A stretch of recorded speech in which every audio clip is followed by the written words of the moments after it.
Antes de começar a conversa de hoje, eu tenho um recado do app Grana Capital para todos os investidores que nos acompanham aqui no Stock Pickers e que precisam declarar seus investimentos em bolsa de forma rápida e segura. E quem é que não quer isso, né? Eles são parceiros oficiais da B3 e o Grana Capital permite declarar investimentos em renda variável em menos de 5 minutos. Ele automatiza o cálculo, pagamento e a declaração do IR na bolsa. E ainda ajuda a reduzir o imposto de forma legal, tá? Com o otimizador de IR. Com o plano Mais Grana anual, o usuário tem acesso à declaração automática, cálculo de DARFs futuros e correção de pendências desde 2020. Para você saber mais, é bem fácil, tá? A gente vai deixar um link aqui na descrição do episódio e é só você entrar lá.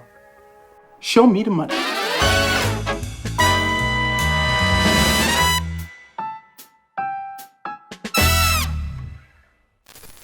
A Genoa é uma casa que existe há 5 anos e ela começou com uma estratégia multimercado, mas 1 ano depois já do nascimento, nasce a estratégia ARPA, que é a estratégia de ações da casa, mas que na verdade estava presente já dentro do multimercado. E, enfim, é um prazer receber vocês dois aqui, até para a audiência decorar os nomes. Zé, você está lá há 2 anos já, né? Vão fazer 2 anos daqui 2 meses, na verdade. Tá chegando. Agosto, então ainda é relativamente recente, mas são 2 anos que parecem 20 de tanta coisa que aconteceu no mercado. Ano de cachorro, né?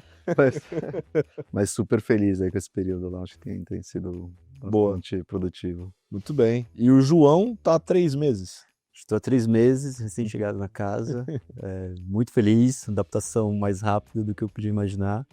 Uma casa incrível, né? Foram 17 anos em outra casa aqui muito conhecida da turma, mas, enfim, com muitas semelhanças entre as duas, então me ajudou muito nessa transição. Então são 3 meses de cachorro aí também. Total. Mas acho que até o primeiro ponto que eu queria conversar com vocês é sobre isso, porque cada casa tem uma estrutura, naturalmente, trabalha num formato e vai encontrando o seu jeito ali de gerar resultado, né? E se qualquer pessoa pegar e jogar lá Genoa ARPA, em qualquer um desses sites que mostram ali resultado de fundo, você vai ver que, bom, o resultado desde o início é bem satisfatório, né? É um retorno de mais de 90% versus o benchmark, o índice de comparação que vocês utilizam, que é IMAB mais IPCA, de mais ou menos 60%, né? Então, vocês estão entregando aí um resultado 50% acima, basicamente. Bem satisfatório. E trabalha nesse modelo de cogestão, né? Ou seja, 2 pessoas ali como figura de gestor à frente de um time de analistas tocando, né? E normalmente a gente conversa com muitas casas que tem uma única figura fazendo essa função, né? Então eu queria falar até um pouco de como é que essa dinâmica entre vocês dois com o resto do time também, e como é que essa história de 2 anos já lá tocando produto, fazendo parte aí de metade da história do fundo, né? E aí chega um cogestor com 3 meses, como é que fica essa combinação, até para tu me entender? Até quando eu começar já pela segunda parte da pergunta, a gente começou a conversar coisa de 8 meses atrás, foi por volta disso, né, nas primeiras conversas. E, o que eu estava procurando, né, quando a gente sentou os sócios para discutir, quem vem trabalhar com você, como é que é? Tem que ser alguém complementar, não sei o que é complementar, né? Você abre uma série de possibilidades. E aí no final do dia a conclusão que a gente chegou é que o complementar é alguém que fizesse algo muito parecido com o que eu faço. Por quê? A ideia é ser um sanity check do que eu estou fazendo, ou seja, um teste de convicção do que eu estou fazendo e vice-versa. Eu ser também dessa pessoa. Então a gente construía as teses de forma conjunta. Aí eu acho que não tem certo ou errado, as pessoas diferentes trabalham em modelos diferentes. E a forma que eu gosto de trabalhar não só para o long bias na Genoa na parte de equities, mas também para o multimercado, tem os 3 gestores, o Emerson, o Raduan e o Mariano, no modelo de cogestão, onde a gente sente mais conforto com o que a gente está fazendo, a gente gosta de pensar junto, de testar a convicção do outro, e aí tem que ser muito respeitoso e entender a divergência. João, em 3 meses a gente não brigou nenhuma vez, e também eu tenho certeza que se brigar, levanta, toma uma água, tô de volta aqui, estamos batendo papo de novo, que a gente está remando pro mesmo lado ali, que no final do dia é entregar a cota para os nossos clientes e para nós mesmos, né? Dado que tem uma parte relevante do nosso patrimônio dentro do fundo também. Total. Mas acho que tem um ponto legal também de trazer, que até você estava falando, né, João, da sua experiência na outra casa, né? Naturalmente vocês têm experiências profissionais diferentes que até é bom porque gera complementariedade, né? Você olhava muito para ações globais, né? E o ARPA tem essa característica, né? Vocês lá na Genoa fazem ações globais, né? Então eu queria até explorar um pouco disso, assim, como é que é, qual é a tecnologia que você vai aportar, assim, dentro dessa história toda do ARPA? Então, legal. O meu background inteiro, né, no mercado, basicamente, foi sempre olhando o setor global, né, fora do Brasil. Comecei basicamente a cobrir essas ações globais em 2009. Foram 10 anos, né, na Verde, no guarda-chuva do Arthur Wischmann, né, no time que passou o Andrew Ryder, Gustavo Campanha, enfim, toda a turma aqui que vocês já conhecem bem.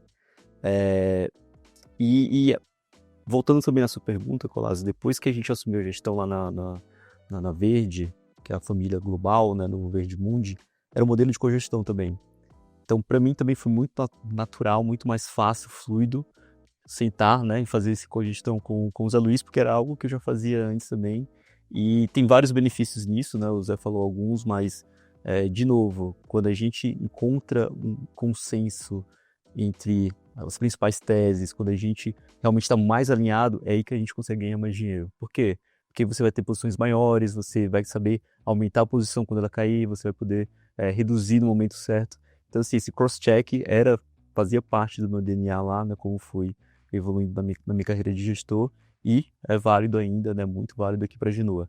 Sobre o que eu trago, né, e tento complementar a estratégia da Genoa, muito claro, a gente vai falar um pouco mais como que o fundo funciona, mas os meus anos de experiência lá, né, cobrindo ações globais, fazendo essa gestão, a ideia é trazer profundidade, e o time já tem uma profundidade enorme em vários setores, mas eu acho que ajuda a trazer mais experiência em alguns deles e trazer mais setores, empresas diferentes, geografias diferentes de cobertura. Então, a proposta do ARPA, que já vinha migrando para ter mais essa diversificação geográfica, não só olhando o Brasil, mas Brasil, Estados Unidos, etc. Eu acho que eu venho para agregar, né, nessa frente também de olhar mais setores, etc. Perfeito. Agora, um tema que eu acho que a gente pode entrar, que até num dos últimos episódios dedicado a ações a gente entrou bastante, que é a parte de instrumento.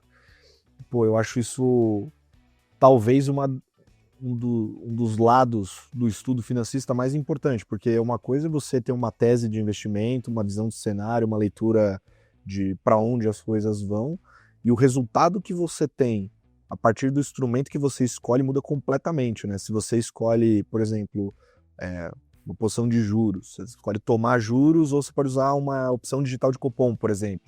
O resultado pode ser completamente diferente, sendo que a tese é a mesma, né? Isso é muito doido, ao mesmo tempo abre bastante espaço para brilhantismo e é onde eu acho, inclusive, que vocês conseguem se diferenciar como investidores profissionais, trazer essa tecnologia. E uma coisa que eu sei também, né, até pelo nosso relacionamento com corretoras, etc., é que vocês são uma das casas que mais entendem de derivativos e vocês usam muito esses instrumentos, tanto para se proteger quanto para expressar as teses em si e se posicionar, ao invés de comprar uma ação diretamente ao mercado, né, que a gente chama de posição cash, vocês vão lá e fazem sintética, né? Fazem via derivativo. Eu queria trazer essa discussão aqui que eu acho super interessante, nossa audiência gosta bastante também. Como é que é essa dinâmica da utilização de derivativo? Qual é a perspectiva de vocês para o instrumento sintético? Tá, fica à vontade para me interromper aí, tá, João?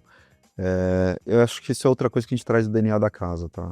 A Genoa tem um histórico muito associado ao controle de risco.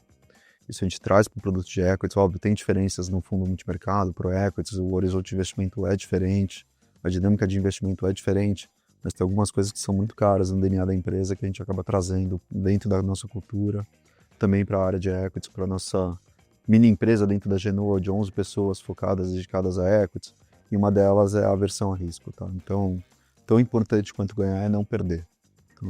Até para eu ter conforto de dormir, para estar tranquilo com as nossas posições, a gente acaba usando muito instrumento derivativo que acaba controlando perda.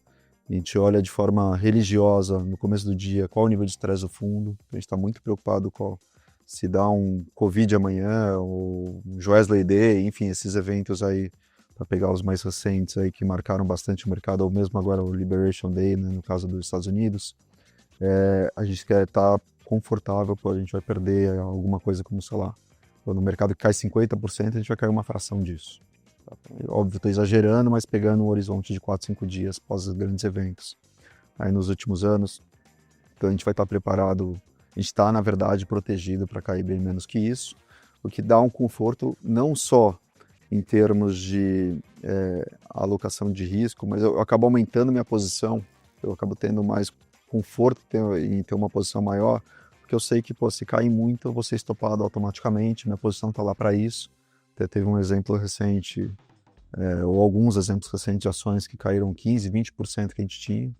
A gente erra bastante, a gente tenta mais acertar do que errar, mas erra com alguma frequência. Que, pô, no momento de estresse, com a ação caindo 15, 20, eu não precisava tomar decisão nenhuma. A decisão já estava tomada por mim, tinha estopado a posição via estrutura de derivativos, e minha queda foi uma fração do que foi a queda de mercado no dia, no caso específico de uma ação. Então dá bastante conforto para a gente, e além da questão de também conseguir alavancar alguns ganhos. Aí se quiser até falar, João, para complementar, a parte de opção, a gente consegue desenvolver uma série de estratégias, pegar market timing, ou enfim, se proteger para alguns eventos mais de curto prazo, que não necessariamente estão na tese de investimento, alguma questão macro, então consegue proteger para isso ou até se alavancar um pouco, dentro da estratégia, claro, sem consumir muito balanço do fundo, e trazer o retorno no final do dia esperado. Assim. No final do dia, o que a gente está procurando, o que todo mundo quer é retorno com menos vol. Acho que a gente tem conseguido, as estratégias de opções acabam ajudando bastante. Quando você está acertando, o hedge em geral é perdedor de dinheiro. Vez ou outra até o hedge dá dinheiro junto com a posição, daí você até se questiona, pô, será que eu fiz o hedge certo? Mas em geral, pô, você perder dinheiro no hedge, em geral tende a ser bom, porque você ganhou na posição. E isso que o Zé falou também, né? Acho que além da tranquilidade, a gente pensa também, né, onde a gente está quando compra uma ação, onde que a gente quer chegar, mas esse caminho entre, né, o ponto A e o ponto B. Então, às vezes é mais difícil você carregar uma posição cash, né, como você comentou, né, comprar ação de fato, dado que ela tem uma volatilidade enorme, dado que tem evento no meio daquilo, dado que tem um incerto, né, coisas que você não sabe o que vai acontecer no meio do caminho. A gente alavanca nossos ganhos também, às vezes quando a gente usa derivativos, quando quer apostar num cenário que no nosso entendimento é bem assimétrico. Foi o caso agora do Liberation Day, que o Zé comentou, a gente tinha muitas proteções, né, não só em ações específicas, mas em índices também, porque na nossa visão, aquele derivativo ele dava uma assimetria enorme de queda, né? Na época ali, no final de março, a gente entendia que, enfim, vários setups, né, várias formas que o mercado estavam deixando ali pré-Liberation Day davam mais uma assimetria de queda, né? Comprar proteções para a queda da bolsa eram relativamente baratas e proteger nosso portfólio. O que isso é bom, né? A gente não tem que vender ação desesperadamente porque o Trump ele colocou mais tarifas. A gente consegue tomar uma decisão melhor, a gente consegue proteger o portfólio e a gente consegue refazer, né, ao longo, né, desmontar os hedges, enfim, e pensar melhor ao longo do caminho. Então, em vários ângulos a gente usa controlar esses drawdowns, controlar a volatilidade do fundo, perda máxima, etc. Então, além, né, em momentos bons, a gente consegue alavancar não só em quedas, mas também em momentos de alta. Então, vocês estavam até explicando, acho que um pouco do lado da... Vocês explicaram os dois lados da moeda, tanto da proteção quanto para literalmente buscar os ganhos, né? Ficar investido. Para proteção, igual vocês explicaram bem, né? É quase como se fosse um seguro de carro, né? Quer dizer, ninguém compra um seguro querendo bater o carro, né? Não comprei o seguro para jogar o carro na parede agora. Não, ninguém faz isso, né? Você compra justamente para não usar, mas se acontecer alguma coisa, pô, tenho ali, né? Só que tem uma componente que é preço, né? Nem sempre o preço é bom. Para as opções, a variável mais importante talvez seja a volatilidade, né? Se a volatilidade está muito alta, elas ficam caras, se está baixa, elas ficam mais baratas. E outra forma de se proteger também, que no final as opções estão fazendo justamente isso para vocês, é diminuir o nível de exposição, né? Então você quer ter menos exposto, pode comprar proteção ou literalmente diminuir de fato a sua exposição. Como é que fica essa leitura para vocês? É para gastar prêmio com proteção para qualquer cenário o tempo todo ou depende de preço? Sim, a gente gasta muito tempo discutindo hedge, né? E quando você fala de hedge, pô, você pode fazer hedge índice, pode fazer hedge numa empresa correlata do mesmo setor.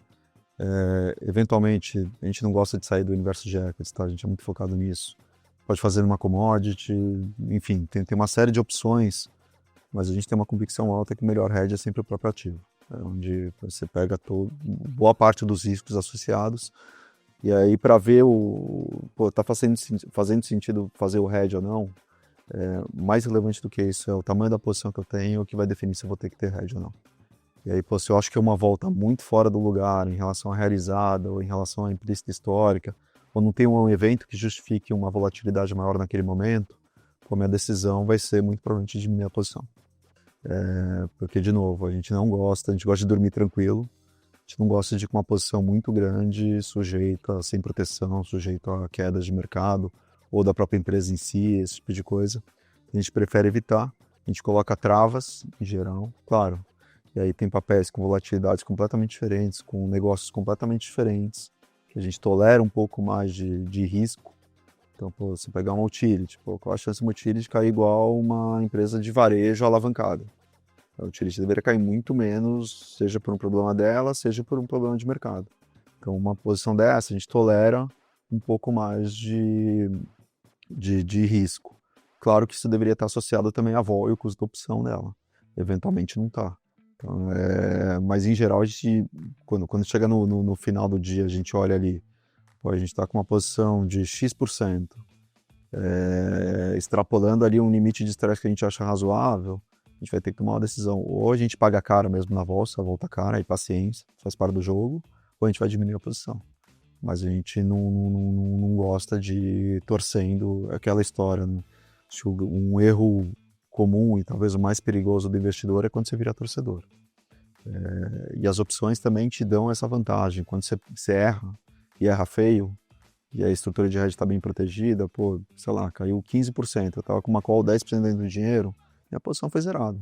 Talvez sobre um resquício de prêmio, depender da vol, a posição foi zerada. Então, não precisa ser torcedor falar, peraí, o que eu vou fazer com o papel caindo? É difícil vender o papel caindo 15%, é bem difícil. Mas a gente se abstém dessa decisão, dado que a opção já nos estopou, já zerou a posição, não precisa tomar essa decisão em cabeça quente, o papel caiu 15, não sei o que está acontecendo, às vezes tem um fluxo técnico, espera, vamos esfriar a cabeça, vamos discutir melhor, vamos sentar com os analistas, bater os números, ver o que está acontecendo, eventualmente falar com a empresa. A gente toma a decisão de novo se é para voltar a investir ou até tiveram casos de ações que caíram bastante, tinha posição, a gente sabe que o case mudou consideravelmente de ficar short. Eventualmente isso pode acontecer também. E nesses momentos também, Colas, de mais volatilidade, né, quando o seguro está muito caro, o que normalmente a gente tem feito, né, a gente olha o que é esse cenário.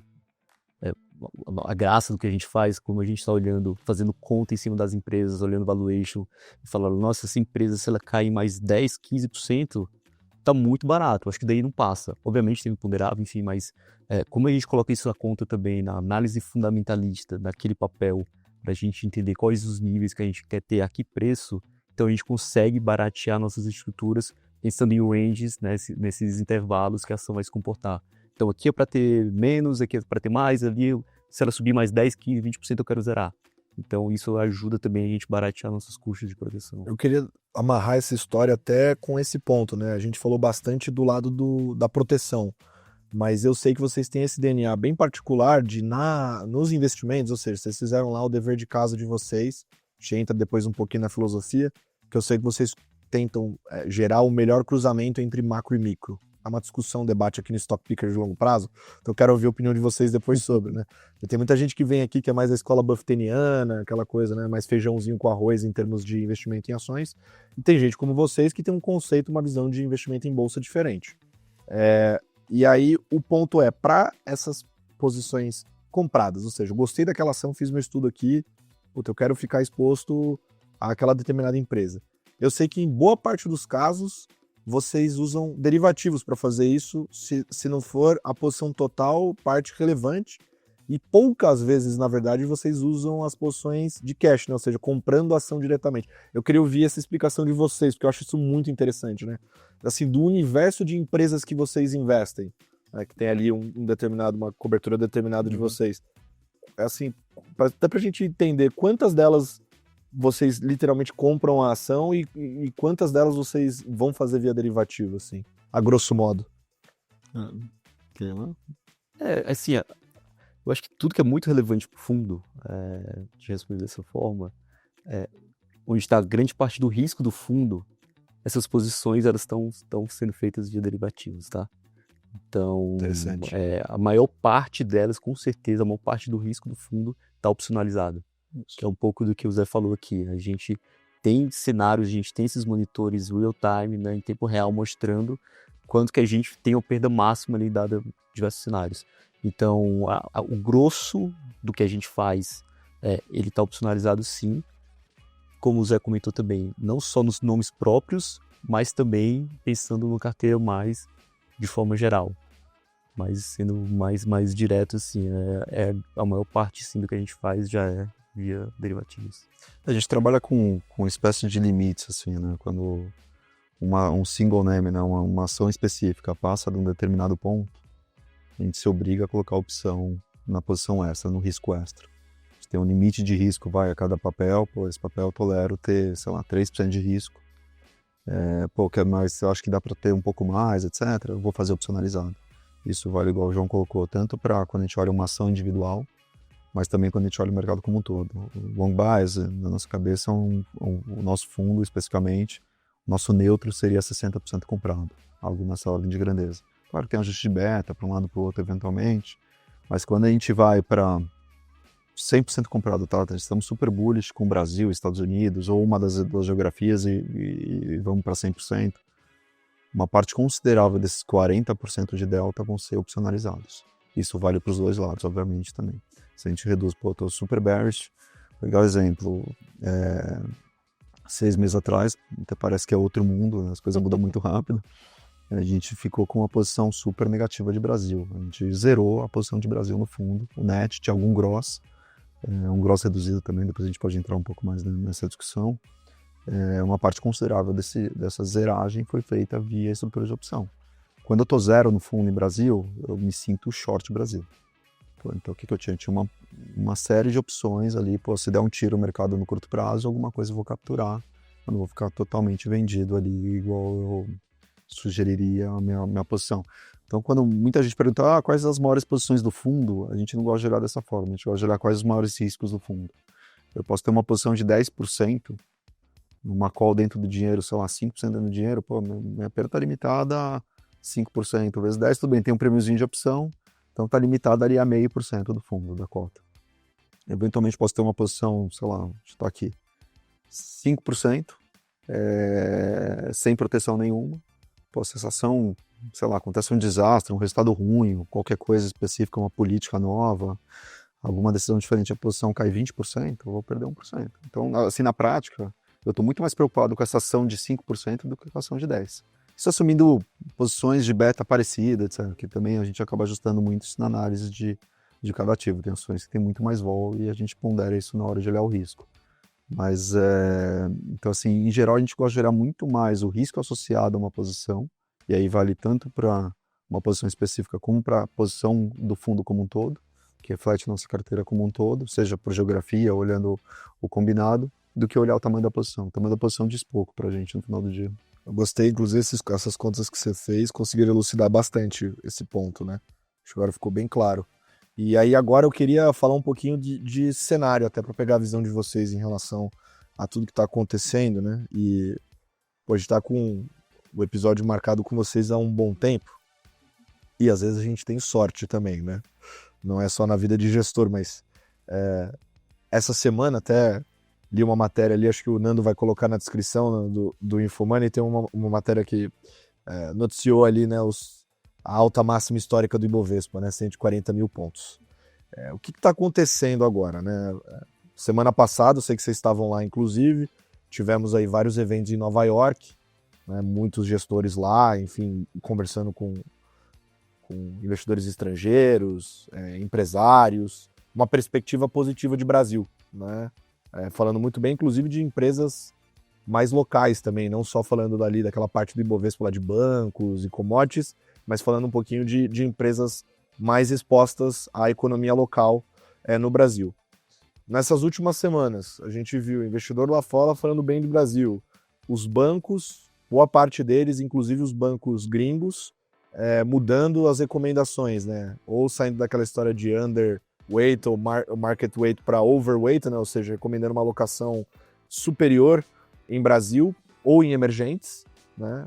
Hoje mesmo, no dia da gravação, saiu mais um banco relevante, né, levando a recomendação de compra para o Brasil, né, ou seja, uma mudança de perspectiva para o mercado brasileiro que, do ponto de vista técnico, está extremamente leve, né? Ninguém tem. Né? O investidor institucional está no mínimo de alocação, o investidor do private está no mínimo de alocação, as plataformas no mínimo de alocação. Né? Então, o investidor local, pelo menos local, não tem. A gente viu a Bolsa bater a máxima sem ninguém ter, então quem tinha? O estrangeiro, que vem comprando volume na B3, vem subindo de forma relevante. E para os Estados Unidos parece que é um pouco do oposto. A gente vê a Moody's mudando o rating do país, né? Que foi um evento histórico, embora todo mundo já soubesse, não teve muita novidade, mas mudaram o rating lá.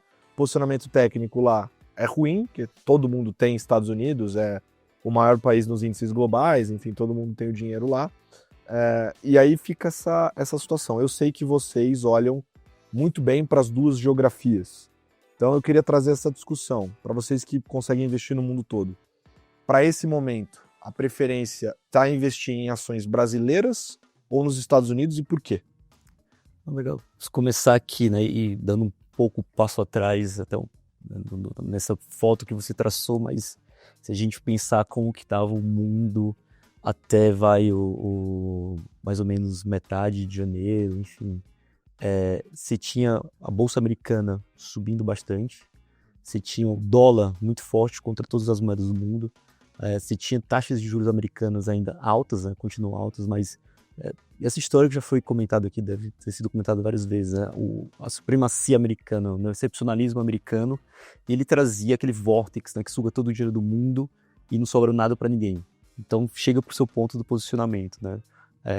Você olhava todos os fundos de pensões grandes, globais, estrangeiros, enfim, né, hedge funds, todo mundo muito comprado nos Estados Unidos e realmente não geografia, né, um país que estava crescendo o PIB na casa de 2,5%, 3%, né, a inflação estava convergindo para a meta, o Fed já tinha cortado juros e sinalizava que talvez podia cortar mais, enfim.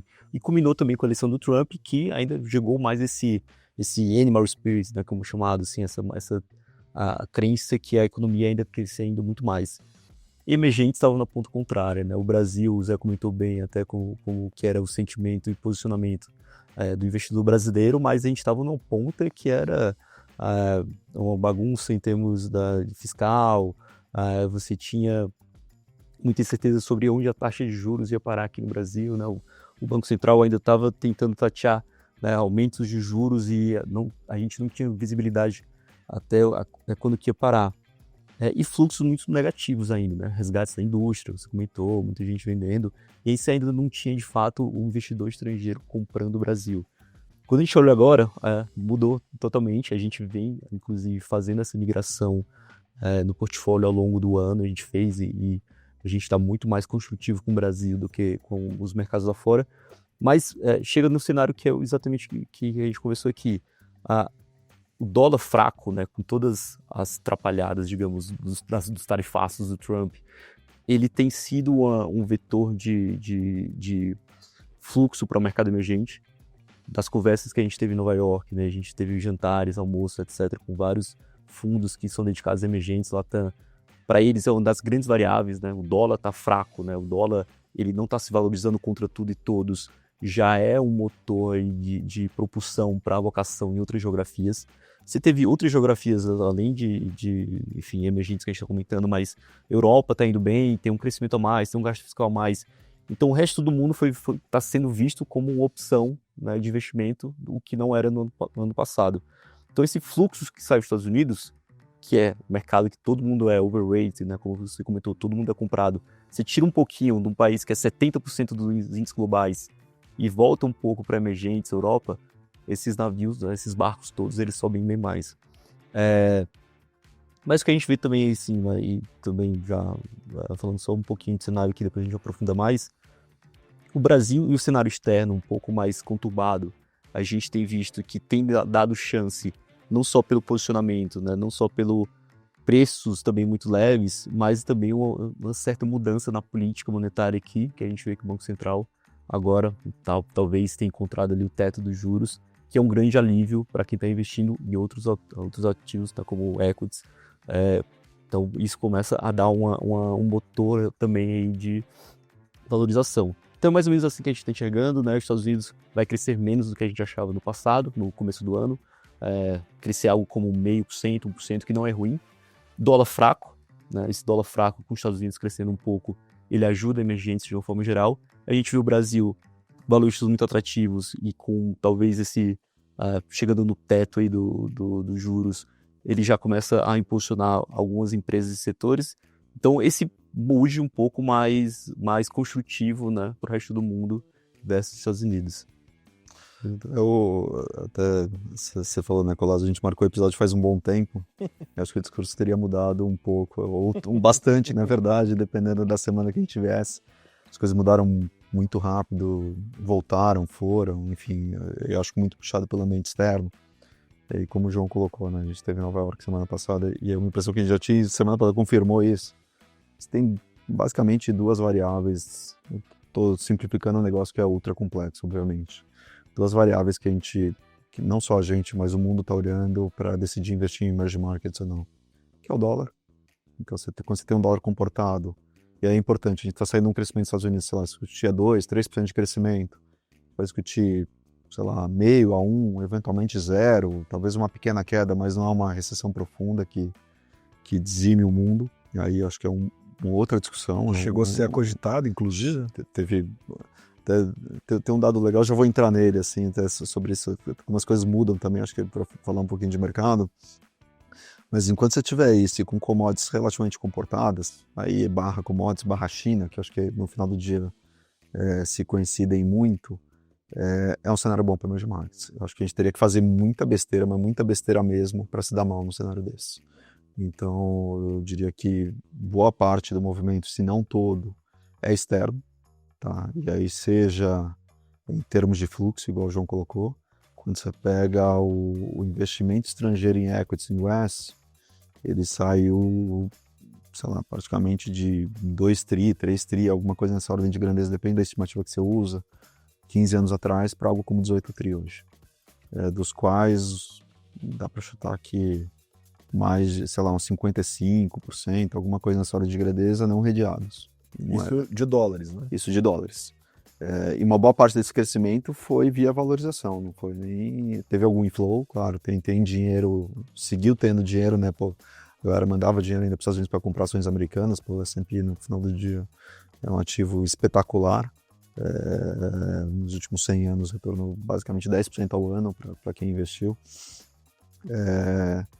Então assim, pô, se eu tomo uma decisão, pô, eu tenho 18 tri, investidor estrangeiro, de equity US, Estados Unidos, você tem, pô, alguma dúvida lá, crescimento desacelerando, pô, o que é tarifa, não é, o que vai acontecer, agora tem a discussão fiscal também, pô, quer saber, esses 18, vou deixar 17 lá, tira um tri, pô, tô tirando 5,5% da minha posição, não é nada. Agora, esse 1 tri pro mundo é um caminhão de dinheiro, assim, um caminhão, não, na verdade não, muito mais que um caminhão, um oceano de dinheiro pro Brasil, então nem se fala. E aí você combina com um cenário de Brasil. E aí até mandar um abraço pro Kelete, né? Foi o primeiro cliente dele, depois competidor, mas acho que sempre um amigo. Ele colocou de forma brilhante na carta.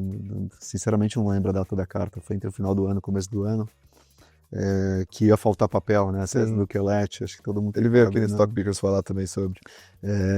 A gente concorda, tá? Até quando eu li, a gente comentou, falou, pô, faz muito sentido mesmo, assim, série de buybacks, empresas que saíram da bolsa, M&As, enfim, tá lá super bem explicado e com números, etc. A gente concorda com isso, é o que a gente tem visto, né?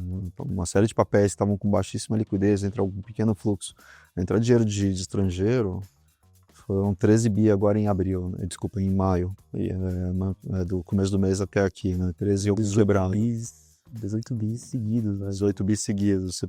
18 dias seguidos. Você pegar, somar abril com maio, eu acho que deve dar 22, 23 bi, alguma coisa nessa ordem de grandeza. Pô, a gente está discutindo, sei lá, 5 bi de dólar, não é também coisa de outro mundo. Mas dada a liquidez da bolsa, quanto estava largado, acabam tendo esses movimentos. Uma série de papéis subiram 50%, 60% aí nos últimos 40, 50 dias. Então, assim, o ambiente externo está muito favorável. E aí, somado a isso, pô, quando você tem um dólar fraco, economia comportada, começa a se discutir. Não acho que o BC vai cortar juro amanhã, obviamente, mas a gente já começa a ter essa discussão. Com o momento do final do ano, começo do ano que vem, pode se discutir uma queda de juro e qual a intensidade dessa queda de juro, que daí é o cenário que a Bolsa costuma se comportar bem. Ainda tem uma série de desafios, tá? Tem um impulso fiscal grande, ano eleitoral ano que vem, e aí vale não só para nível federal, mas também nível estadual e municipal, então tem um impulso fiscal grande na economia, que vai dificultar um pouquinho o trabalho do Banco Central, muito provavelmente, mas a gente acha que ainda é um cenário positivo para a Equities Brasil, e mais que isso, um cenário positivo para a Equities Emerging Markets. Aí só um porém, quando ninguém tinha bolsa, tinha um tipo de investidor que tinha bolsa no Brasil, basicamente, que era o investidor de emerging markets. Basicamente por WO. Porque o cara, acho que tem um outro efeito técnico também de Nubank, eu já falo, mas ele tinha a opção de investir em China, por uma série de fundos americanos não podiam investir em China, por uma série de motivos. Pós-guerra da Rússia, isso se acentuou de forma bastante significativa. Então o Brasil ganhava por WO. Quando você pega uma pesquisa com os 50, 60 maiores fundos de emerging markets, o maior over, quando fala over, a posição acima do benchmark, né, do indexador, acima de 2%. O maior over disparado era Brasil, com 20 a 25 aí nos últimos meses. Isso, falando últimos meses, estou falando dados ainda do começo do ano, né, para esse movimento. O segundo, se não me engano, era a Índia com 10, 15, alguma coisa assim. E China disparado, o maior under, né? Aí pro lado contrário, tipo, sei lá, mais da metade desses fundos era under China. E tem um efeito técnico também de Nubank, né? Que acho que são duas posições meio fora de Brasil. O Nubank, a gente olha muito mais correlacionado com o Nasdaq do que com o Brasil, embora o fundamento dela seja muito associado ao Brasil, e tem muito desse mercado técnico, quant, etc., com esses fluxos passivos aí que acabam dominando bastante do price action, né, do preço das ações aí nos últimos anos. Então é isso. Bom, são vários pontos interessantes aí em cima do que você falou. Acho que o primeiro ponto, né, quando a gente fala ninguém tem, naturalmente alguém tem, porque o mercado é liquidamente comprado, não tem como ser liquidamente vendido, né? Mas, de fato, para esboçar que quase nenhum investidor, vivemos um processo de desinvestimento profundo nos últimos anos. E só para amarrar, até porque eu sei que vocês trazem bastante dessa visão macro da casa para dentro da gestão de ações, eu vi até, enfim, ainda existe uma dicotomia de pensamentos em relação ao Banco Central no Brasil, né? Se de fato essa alta de juros parou, esse ciclo acabou, ou se ele vai continuar. Depois do último comunicado, muita gente se convenceu de que sim. Para vocês na Geno, esse ciclo acabou, o Banco Central vai parar de subir juros, e de fato agora é uma dúvida de quando corta, se é mais para frente, se ele vai sofrer um pouco, vai ter trabalho por conta desses impulsos fiscais que você comentou aí adiante. É difícil ter convicção se ele vai parar na próxima reunião, mas ele está muito perto de parar. Pode ser que ele pare na próxima reunião, mas talvez ainda tenha um resquício. Acho que vai depender um pouquinho aí dos dados até lá. E eu acho que o Banco Central está nessa postura de deixar um pouquinho aberto isso. Mas é uma discussão aí, quando a gente vem para o universo de equities, faz pouca diferença, sendo super sincero, se vai ter mais 25 bips ou não. É marginal.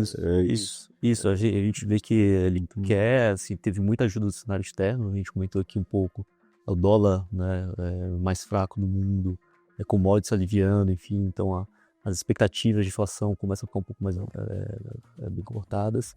O que a gente acha, como o Zé falou, assim, cara, mais 25, 0, enfim, né, tá praticamente parado ali, né, faz pouca diferença agora. A gente, obviamente, sempre questiona essa dicotomia, né, entre fiscal, né, impulsos, medidas que elas põem, né, o pé no acelerador e o Banco Central tentando colocar o pé no freio. A gente vê que teve muitos efeitos que ajudaram a economia realmente a não entrar num colapso em termos de crescimento, mas isso deve ir sendo mitigado, né, esses efeitos vão sendo diluídos ao longo do ano. Então, essa pé no acelerador, pé no freio, ele deve ficar mais evidente ao longo do segundo semestre. E a gente acha realmente que nesse balanço, os juros onde está, 25 a mais ou menos, faz pouca diferença agora. Então, isso casado com um cenário não catastrófico, como vocês comentaram, de Estados Unidos, me parece que vocês estão com uma cabeça um pouco mais otimista. Zé, você tinha comentado antes, né? O ponto neutro do fundo é 60% comprado. Dito isso, onde está o fundo hoje e como é que isso se divide entre Brasil e Estados Unidos de maneira geral? A gente tem oscilado alguma coisa entre 80% a 90% comprado aí nos últimos dias. E dado que a gente tem muita estrutura de opção, essas coisas mudam relativamente rápido, né? Gera delta ali, via o gama, então tem alguma variação. Se pegar hoje, pontualmente, fechou 85%, 86%, tá? O nível de alocação. Assim, sempre sujeito a mudar muito rápido de opinião, se precisar, se necessário. E quando a gente muda de opinião, geralmente o que a gente faz é ajustar os heads, né? É isso, em geral, que a gente faz. Óbvio, quando tem um mercado, como que a gente viveu 6, 7 meses atrás no Brasil, que eu achava que o mercado de muito resgate, desmonte da indústria, ou desmonte de várias posições dos fundos, a decisão ali não é só reduzir, colocar mais hedge, mas reduzir o gross também. Eu acho que as posições consensuais ficam em uma situação perigosa, não é onde você quer estar, porque as pessoas precisam vender o que elas têm. Eu acho que a gente está num momento oposto agora. Não acho que a indústria local vai super captar no curtíssimo prazo, acho que precisa ter um movimento ainda mais forte no juro, tá? Uma queda mais relevante no juro, ou nas expectativas de juro, porque o juro ainda demora um pouquinho para cair, deveria pelo menos. Mas o estrangeiro colocando dinheiro no Brasil, ele acaba concentrando nesses nomes mais de liquidez. Então você vê bancos performando super bem, utilities, tem varejo indo bem agora numa segunda pernada. Eu acho que tem um pouco da indústria local fazendo esse play, mas o que a gente tem preferido alocar são nas empresas de qualidade, tá? Nos vencedores de seus setores, as empresas mais líquidas. Liquidez é muito caro para a gente, até pela estrutura que a gente gosta de estar bastante protegido. Você tem muito mais liquidez. Se a liquidez é difícil na ação, imagina na opção associada àquela ação. Então é importante ter liquidez quando a gente está operando. E aí dentro disso, desses 85%, diria que é perto de 60% Brasil e 25% lá fora. Tá. Acho que mostra bem a cabeça aí em relação à visão, né? Isso, se a gente voltar 6 meses atrás, era praticamente zero Brasil, com 30%, 35% lá fora, alguma coisa nessa ordem de grandeza. Que reforça a mensagem de gestão ativa que você deu antes. Mas e o cenário mudou também, né? Sim. Que a gente comentou aqui talvez um pouco com você antes. Pensando em preço, posicionamento e política, né? Os 3 P's. 3 P's. A gente tinha os Estados Unidos que estava nessa ponta, que estava caro, né? Estava todo mundo comprado, e com política que estava sendo bem complicado o mercado de ações, né? E o Brasil quase que na ponta contrária, né? Ninguém tem, está muito barato, e você tem o policy, né? Desse lado da política, pelo menos monetária, que está ajudando também agora, dando, né, esse teto nos juros, talvez agora. E mesmo uma posição lá fora, esses 25% são bem diferentes dos 25% ou 30% que a gente tinha alguns meses atrás. A gente fez uma mudança significativa na carteira. A gente basicamente está evitando posições sujeitas ou mais elásticas à PIB americana. Então a gente tem concentrado em empresas menos dependentes do PIB, com mais resiliência de earnings, ou com temas mais seculares que independem do nível de crescimento. Se a economia vai crescer 3, 2 ou 1, se o juro lá é 3, 4, 5, pouco muda para a empresa. Claro, pode mudar para ação, obviamente, né? Mas para a empresa muda pouco, assim. Então a gente está mais confortável em carregar esses nomes hoje em dia, até porque a gente vê níveis de valuation relativos bem atrativos versus o histórico, considerando séries aí de 5, 6, 7 anos. Bom, vocês deram um gancho para a parte de cases, né? Eu gosto um pouquinho dessa parte de tese, então já vamos começar a esquentar os motores aqui. Bora. Vamos pegar primeiro essa sua fala sobre Estados Unidos, que tem o link perfeito. Menos expostos à atividade econômica. Vamos colocar aqui, eu não sei se vocês têm essa visão, então eu quero jogar para vocês aqui nesse debate, mas um dos potenciais riscos que o mercado enxerga, talvez fale menos do que deveria, em relação ao mercado de juros americano, né? São os Treasury Bonds lá. A gente viu um movimento recente nos últimos dias, né? Os Treasuries lá, né? Os títulos públicos americanos abrindo suas taxas, né? Existe uma situação complexa de ser lidada, que é a situação fiscal americana, que também é bem apertada. Tem gente que se preocupa menos, tem gente que se preocupa mais, porque a situação fiscal complicada dos Estados Unidos sempre existiu, ela só é mais ou menos comentada. talvez um impacto inflacionário que possa aparecer mais adiante, talvez daqui uns 6 meses, que poderiam justificar esses juros abrindo ainda mais, que naturalmente afetariam as empresas mais expostas à atividade econômica, tá?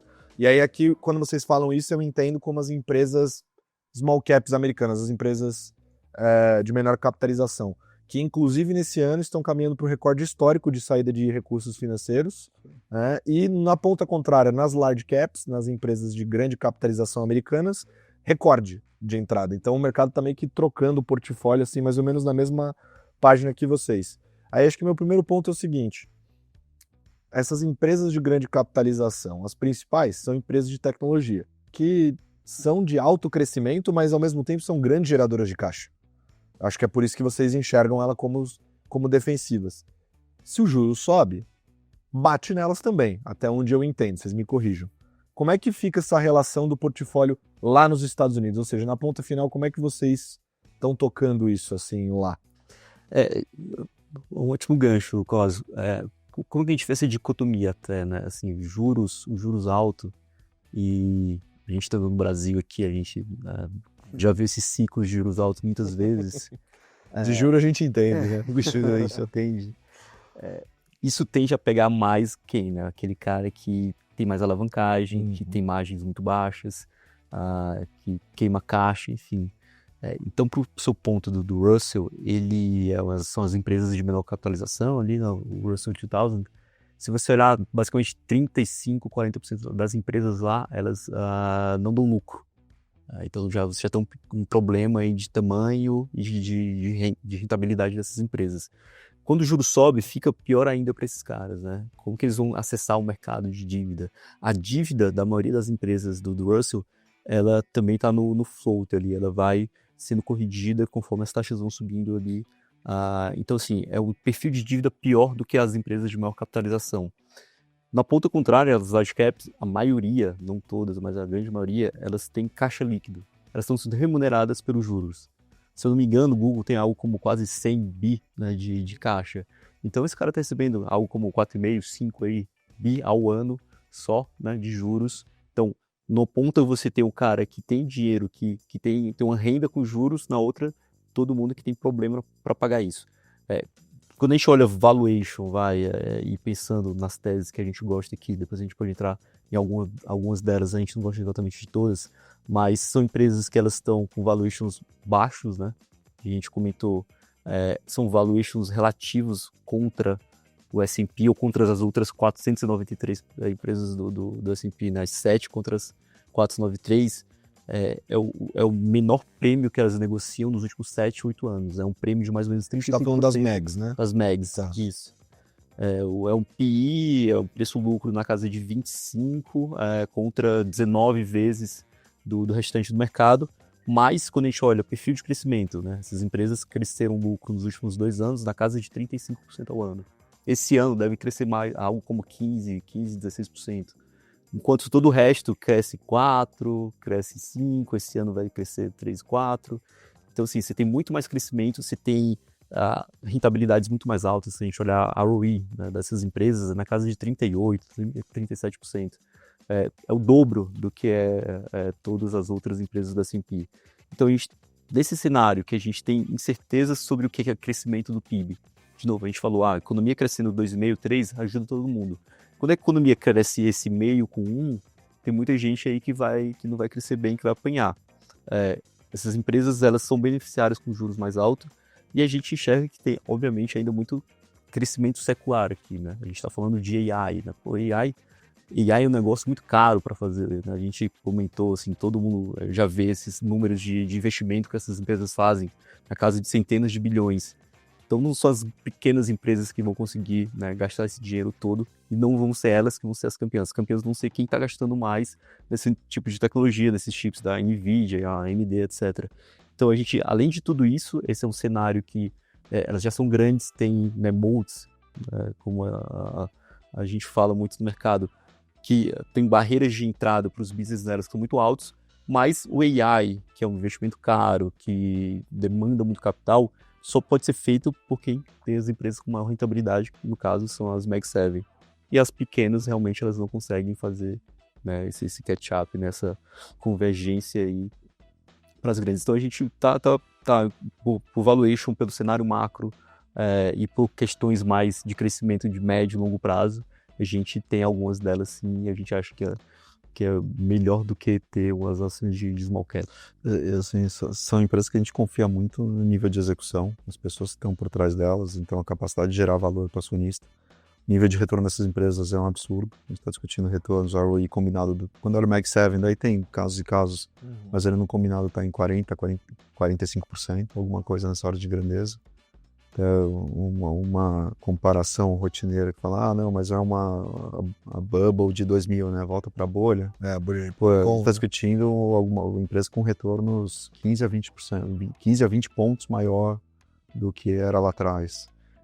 Empresas com muito mais caixa do que era lá atrás, com caixa líquida, igual o João colocou. Margem líquida, também coisa de 10, 15 pontos a mais, acho que é 12, 13 pontos a mais. Então, assim, a gente tem um conforto, nível de valuation também. Está discutindo para o Mag 7 alguma coisa como 25 vezes lucro, né? Contra 52, 53 no pico da bolha lá de 30. Está discutindo empresas que estavam pagando mais crescimento, que no final do dia, quando você paga mais vezes lucro, o que você está pagando é mais crescimento, e empresas que tinham menor retorno do que tem hoje. E ainda numa situação estável de caixa pior. Assim, a gente tem muito conforto. Até um gráfico interessante que a gente estava olhando esses dias. Você entrou em 2023 e 2024, muda um pouquinho o número, tá? Mas só para facilitar aqui, com uma expectativa diferencial de crescimento de earnings, tá? Do lucro.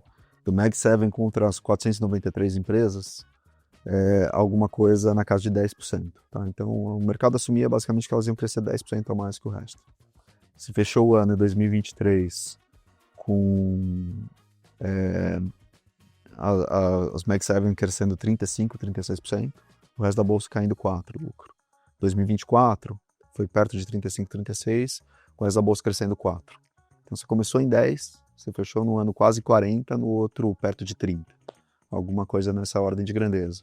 Mesmo para 25, a gente começou o ano com um diferencial entre 3% e 5%. Não lembro o número exato do dia 1º de janeiro, mas ficou oscilando disso do final do ano para o começo do ano. Então a gente já está discutindo perto de 10%. Para o ano que vem a expectativa é 2% de diferença. Eu estou quase apostando aqui que vai ser bem mais que isso. Assim, de novo, essas empresas vão surpreender o mercado e vão entregar mais. E aí é uma mistura delas surpreendendo e o resto do mercado também desapontando um pouco. Então, assim, a gente tem bastante conforto para carregar essas teses. Como o João colocou, pouca exposição à economia no relativo. Outro dado importante, quase 50% da receita do Mag 7 é fora dos Estados Unidos, então que dá alguma diversificação geográfica. A gente discutiu muito a questão de Meta e Amazon, o quanto elas iam perder de receita de propaganda, né, de ads, né, de advertising, por conta dos cross-borders chineses, né? A Temu, Shopee, enfim, a Shein, essas empresas. Só que a gente acabou esquecendo que ele tira eventualmente dinheiro dos Estados Unidos e coloca em outra geografia do mundo, até porque o mundo está acelerando. A gente tem basicamente uma economia americana desacelerando e as duas grandes outras economias do mundo que importam, Europa e China, acelerando. Então tem uma mudança também de fluxo, sim, e essas empresas têm algum hedge, óbvio, não compensa necessariamente 100%, mas foram resultados bastante satisfatórios nos dois casos, em parte por conta disso, tá? Então essa diversificação geográfica acaba sendo bastante relevante, acaba ajudando também o case até para um cenário que pode estar um pouco mais negativo que os Estados Unidos. Desaceleração de economia, PIB um pouco mais fraco, peraí, essas empresas têm uma exposição a outros lugares que estão indo bem. Se é sustentável, quando é estrutural, olhando esse diferencial de crescimento dos Estados Unidos com o resto do mundo é outra discussão, mas para o cenário que a gente tem hoje, a foto que a gente tem hoje, como o mercado tem tradeado, acho que funciona bem. E essa leitura de negócios exponenciais também o mercado, na verdade as pessoas, não o mercado é feito por pessoas. Mas existe muita dificuldade de ter essa leitura, né? O mercado sempre errou previsão de venda de iPhone, por exemplo, né? E tem até aquela leitura, em 1900 em Guaraná com o Rolho, o Fischer escreveu Common Stocks and Common Profits, que ele faz essa quebra de paradigma, né? Sai dessa história de olhar só para valuation ali seco na ponta, que talvez seja a escolinha mais tradicional, assim, né? Ele fala, não, cara, o que você quer é comprar crescimento, né? Empresas que crescem, porque se ela crescer, o valuation dela na linha do tempo diminui, que foi o fenômeno que a gente viu acontecendo com a Nvidia, por exemplo, né? Quer dizer, a empresa não parava de subir a ação, mas o valuation de fato dela praticado era mais baixo, né? Caía. Então acho que esse ponto é interessante. Aí eu queria trazer um pouco só mais para os cases praticamente, né? Assim, o que vocês têm na carteira. Primeiro, acho que o Zé colocou bem, né? Vocês têm uma preocupação em dormir bem de noite. Então acho que para dormir bem de noite aqui faz o quê? Vende o Russell para proteger a posição comprada em ações lá fora. Eu acho que o primeiro hedge é na própria ação, né? Essa é a primeira Sempre coisa que a gente faz, ação. então isso a gente limita a perda no próprio ativo.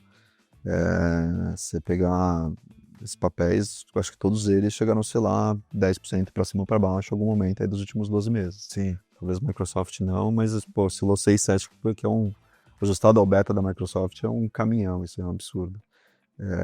Então, assim, é no próprio ativo. E aí, para travar um pouco dessas posições nos Estados Unidos, e o Russell acaba funcionando às vezes até como hedge de Brasil também, né? Pro seu ponto também, assim, a gente vê, assim, as empresas têm seus riscos micro ali, o comportamento também de algumas empresas de crescimento, às vezes são afetadas pela taxa de juros. A gente comentou aqui, né, você falou, Sim. os juros longos estão abrindo por questões fiscais, enfim, né, mas estão em patamares bem elevados. E às vezes acaba atrapalhando o valuation, né, empresas que têm muito crescimento, têm um valuation mais longo. A gente vê que o Russell é um ativo que, na nossa cabeça, ele é afetado pela economia, tá um pouco mais fraca, e também pela taxa de juros. Perfeito. Então, para ele parece que ser um hedge bom para mitigar o risco, desse risco específico de juros que eu tenho em outros ativos. Fora isso, tem o beta que a gente tem, por exemplo, em Brasil. No Brasil, a gente sabe que a economia, né, e as ações aqui, elas tendem a performar mais com mais beta, mais crescimento, mais agora fluxo para mercados emergentes. Mas se a gente estiver errado no cenário e tiver uma recessão mais forte, o Russell vai ajudar a gente a proteger também, a compensar o que a gente tem de posição, não só lá fora, mas aqui também. Então ele tá nessa caixinha de, ele é um hedge pensando em algumas ações especificamente, mas também no portfólio como um todo. Até se a gente voltar no começo de abril, no dia do Liberation Day, o mercado tradou os Estados Unidos mal, o resto do mundo começou bem. Aí, nos dias seguintes, o resto do mundo começou a piorar muito, porque você começou a precificar um cenário de recessão mais forte nos Estados Unidos. Mais aguda. E aí, pô, daí não tem como o resto do mundo se dar bem no cenário desse. A gente vê um cenário preocupante. Não tem China que compense, não tem Europa que compense isso. O Russell funcionou como hedge muito relevante para a nossa carteira de Brasil à época. E, pô, na recessão nos Estados Unidos, o Russell apanha, o resto do mundo apanha também, mas acaba travando um pouco essa nossa posição de Brasil, ajudou bastante. Então, assim, ele funciona como um hedge Brasil para um cenário de recessão americana. Recessão mais profunda, tá? Uma recessão mais leve, não necessariamente. E vocês separaram as MEGs do resto do S&P, então estão com uma visão mais otimista para elas. Mas eu sei que vocês não gostam de todas, né? Então, quais são as empresas de tecnologia dentro lá das Mag 7 ou Mag 8, né? Que tem Broadcom também, que às vezes a galera coloca na conta, né? Mas quais dessas empresas hoje vocês gostam de carregar no portfólio? Assim, a principal é a Microsoft, tá? Acho que a Microsoft posição também que é bem querida no mercado, assim, é uma empresa super sólida, que eu acho que a gente, na nossa visão, que a gente tem carregado uma posição maior, né, bem grande nos últimos meses, a gente conseguia ver que o mercado estava muito cético o que ia ser a solução de AI da Microsoft, uma espécie como se ela começou como uma líder do AI, pela parceria que ela tem com a OpenAI, né, com o ChatGPT. Com o tempo, teve alguns, digamos, falhas ou fiascos no lançamento do Copilot, que parecia que ia ser muito bom, depois ele ficou ali uma ferramenta que não estava te ajudando tanto, né? Então parecia que a Microsoft estava ficando um pouco para trás. Mas a gente foi vendo que o mercado foi descontando muito o crescimento futuro da empresa, não só porque o AI ainda crescia bem dentro da Microsoft, tá? Mas como a parte não AI, né, no cloud não AI, começou a desacelerar um pouco. Isso tem uns 2, 3 tris. Mas a empresa falava para todo mundo, ó, tive problemas internos, tive problema com minha força de vendas, eu estava incentivando mais o AI versus não AI, enfim, e a gente enxergava que isso era algo que ia ser temporário, ia passar rápido.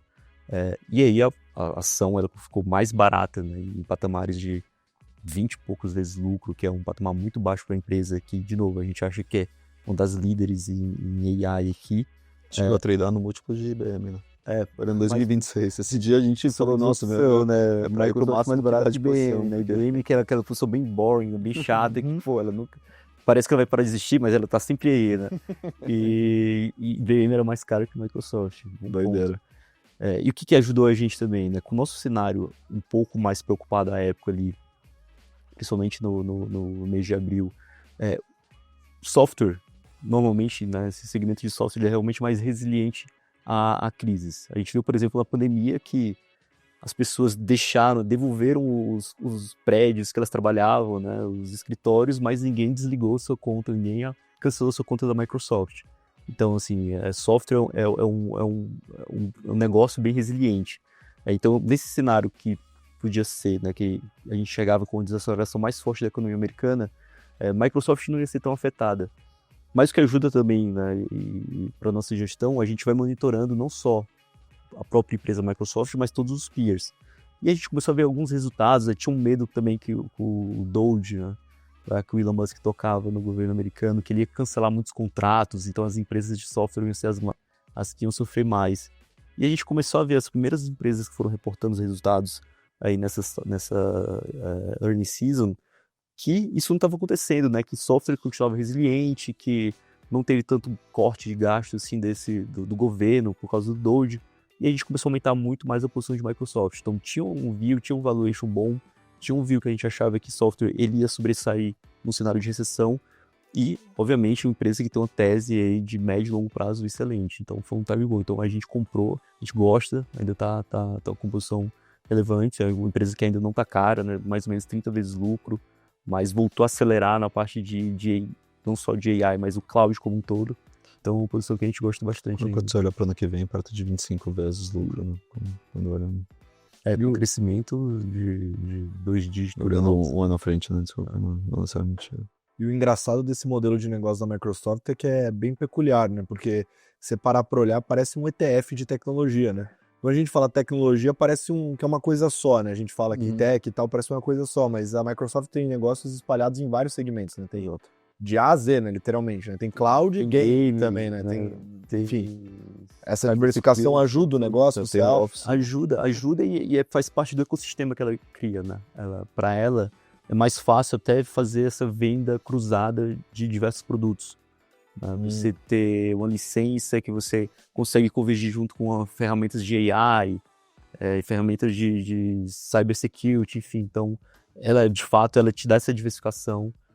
Fora que também o que o Zé comentou, né? Uma diversificação não só de negócios, mas geográfica também. Né? Uma empresa global que ela pode estar passando por alguma fraqueza nos Estados Unidos, até agora não, tá? Mas outras geografias ajudam a deixar ainda bem, né? Crescendo muito bem aqui até agora. Uma empresa que tem, já dá para falar, em centenas de receita, ainda cresce 15, 20% ao ano, assim, um negócio impressionante, assim, se pegar a quantidade de dinheiro que ela gera de lucro todo ano, é um negócio absurdo. Você pega o Azure, que é a parte de cloud, cresceu 34%, 35% agora no último trimestre. Se ajustasse pela moeda, dá 36%, né? Então, assim, a gente tem um conforto muito grande, qualidade, quando você pega o histórico da empresa, a resiliência, o nível de retorno que ela entrega para a sua geração de caixa muito forte. Então, a conversão de receita em caixa é altíssima. Então, assim, um conforto muito grande em carregar essa posição. E, pô, esses movimentos, esses ruídos, que é essa beleza do mercado americano, tem vários ruídos. No mercado com muita posição técnica, CTAs, passivos, etc. Às vezes exagera os movimentos, pô, dá chance. De novo, quando a gente olhou a tela lá, o mesmo múltiplo de IBM, a gente falou, pô, não dá para ignorar isso. Vamos aumentar, é uma posição que estava um pouco menor à época, a gente aumentou de novo. Mas eu diria que é uma posição que a gente carrega, sinceramente, isso que entrei lá, muito provavelmente a gente teve o tempo inteiro. Tamanhos diferentes, com heads diferentes. Isso é algo importante, tá? Quando a gente, em geral, as empresas que a gente carrega não mudam tanto na carteira, o que muda é o tamanho delas e o head associado a elas. Quando já muda o risco delas, resumindo de forma simples. Mas as posições em geral, óbvio, tem exceções, tem posição que entra um pouco mais, dependendo do ambiente macro, etc. Mas o core da carteira, ele é muito parecido há muito tempo, assim, em nome de empresas, tá? Não necessariamente tamanho. Isso a gente muda com o risco associado às empresas, a gente muda bastante, assim, conforme as coisas vão mudando. Agora, outra empresa que vocês têm das MEGs, se destaca justamente pelo business de cloud, né, pelo negócio de cloud, é a Amazon, né? Que, enfim, também entrou no portfólio. Além dela, vocês também têm Nvidia e Meta, né, dentro das Mags ali, se destacando. Enfim, o mercado deu chance para comprar, é mais ou menos a mesma perspectiva, ou você acha que tem, dentro dessas três, tem alguma leitura específica de vocês? Vocês acham que o mercado está vendo de uma maneira diferente?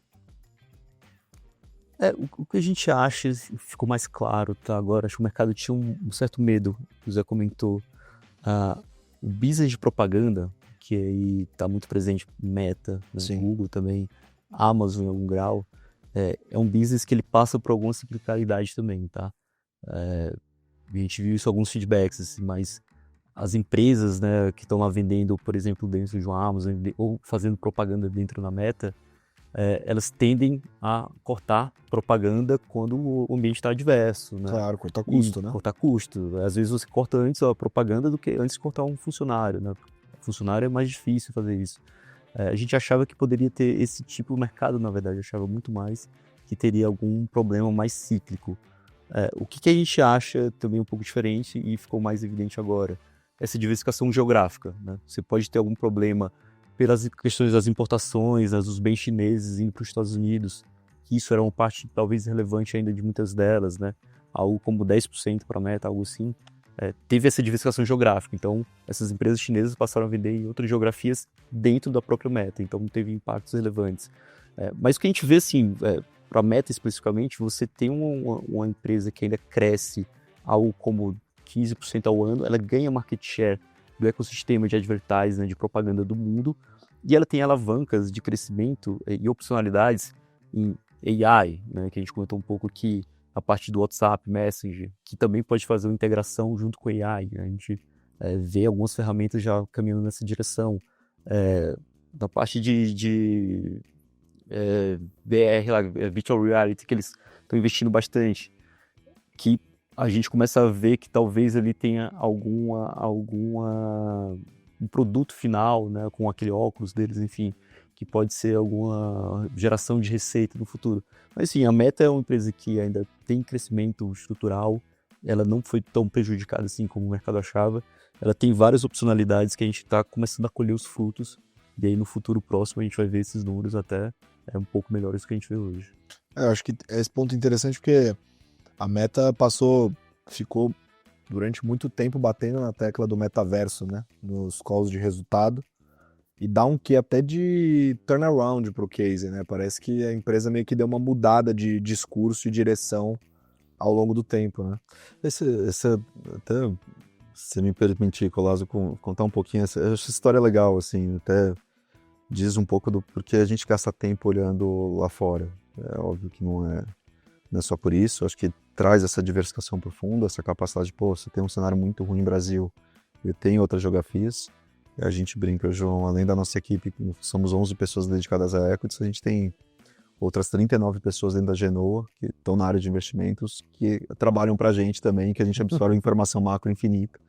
Todo dia a gente tem 2 horas de call, que a gente absorve informação de série de geografias, um monte de gente falando, as mais diversas opiniões. É muito rico o processo, além do dia a dia, o tempo inteiro, almoços, reuniões, enfim, uma série de calls que a gente faz ao longo da semana. Então é bastante intensa a nossa agenda interna. Tem uma diferença que eu sinto.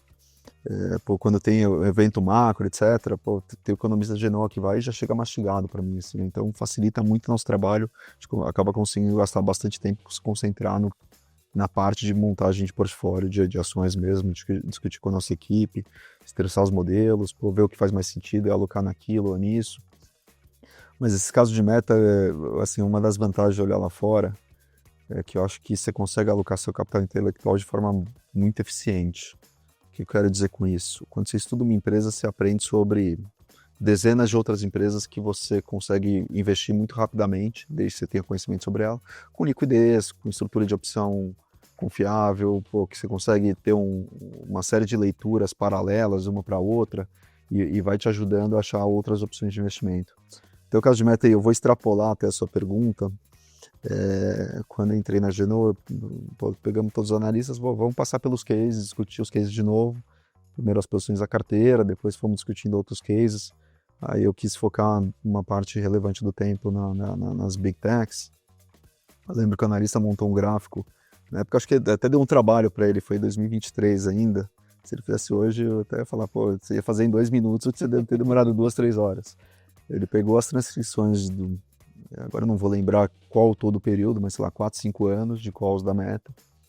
Quantas vezes o Zuckerberg falou várias palavras importantes, mas a que me chamou mais atenção foi a palavra metaverso. Então tinha, sei lá, uns 10 gráficos disso, com metaverso, eficiência, enfim, corte de custo, enfim, tinham vários termos. Aí o metaverso ele falava em média, no auge ali, sei lá, 20 a 30 vezes por call. E aí, nos 2 últimos calls de 2023, que na verdade, os calls do segundo e do terceiro TRI de 2023, no primeiro ele falou 3 vezes, no segundo ele falou 8 vezes. Alguma coisa mudou. Se é real ou se ele quer passar essa mensagem para o investidor, a gente não sabe, a gente não tem essa profundidade. E em paralelo, o resto do business está rodando super bem. Qual que era o problema? Gerar muito caixa no business, só que ele gastava no metaverso, que o mercado questionava se isso ia ter retorno algum dia. Pô, tem alguma coisa diferente na história. E, pô, nos níveis de valuation, não estava no low, mas estava em níveis de valuation abaixo de 15 vezes ainda nas nossas contas. Depois se provou que era bem abaixo disso, porque teve muita surpresa de earnings no caso da Meta. A gente fez algum investimento, não era um investimento gigante dentro do fundo. Veio um super resultado logo depois. Foi aquele resultado do papel subiu 20 e poucos %, não vou lembrar exato. Ficamos super felizes ali, discutimos, e agora? O que a gente faz? A gente fez análise de resultado, fazia muito sentido carregar de novo. E aí logo na sequência, coisa de acho que 2 semanas depois, talvez eu erre um pouco a data, o Zuckerberg anunciou a entrada do Hock Tan no conselho da Meta. Hock Tan, para quem não conhece, é o CEO da Broadcom, a empresa que você citou, que tem gente que fala do Mag 8, que ele é conhecido como core de custo. É um cara que ele... Agora, eu não lembro se é uma declaração exata dele, ou se alguém distorceu, mas enfim, tem umas matérias da Apple, até que eu comecei a pesquisar mais sobre ele, a gente já estava um pouco Broadcom, até pela posição de NVIDIA, enfim, tem toda uma questão de competição, mesmo o Google também, no caso fornecedor, mas é um cara que é conhecido como o anti-Google, no sentido de, pô, meu escritório não tem mesa de ping-pong, não tem happy hour às 2 da tarde na quinta-feira, quem está aqui é para trabalhar, enfim, foi rediscutindo home office também, ele achava que estava muito aberto. É um cara que entra nas empresas, corta custo de forma impressionante. Às vezes, até quando você conversa com o analista, bom, como ele consegue? Ele fala, ninguém sabe explicar, o fator Hock Tan, ele consegue cortar custo, ele só aumenta R&D. R&D ele não abre mão, ele acho que é importante para inovação. Pesquisa e desenvolvimento, né? Exato.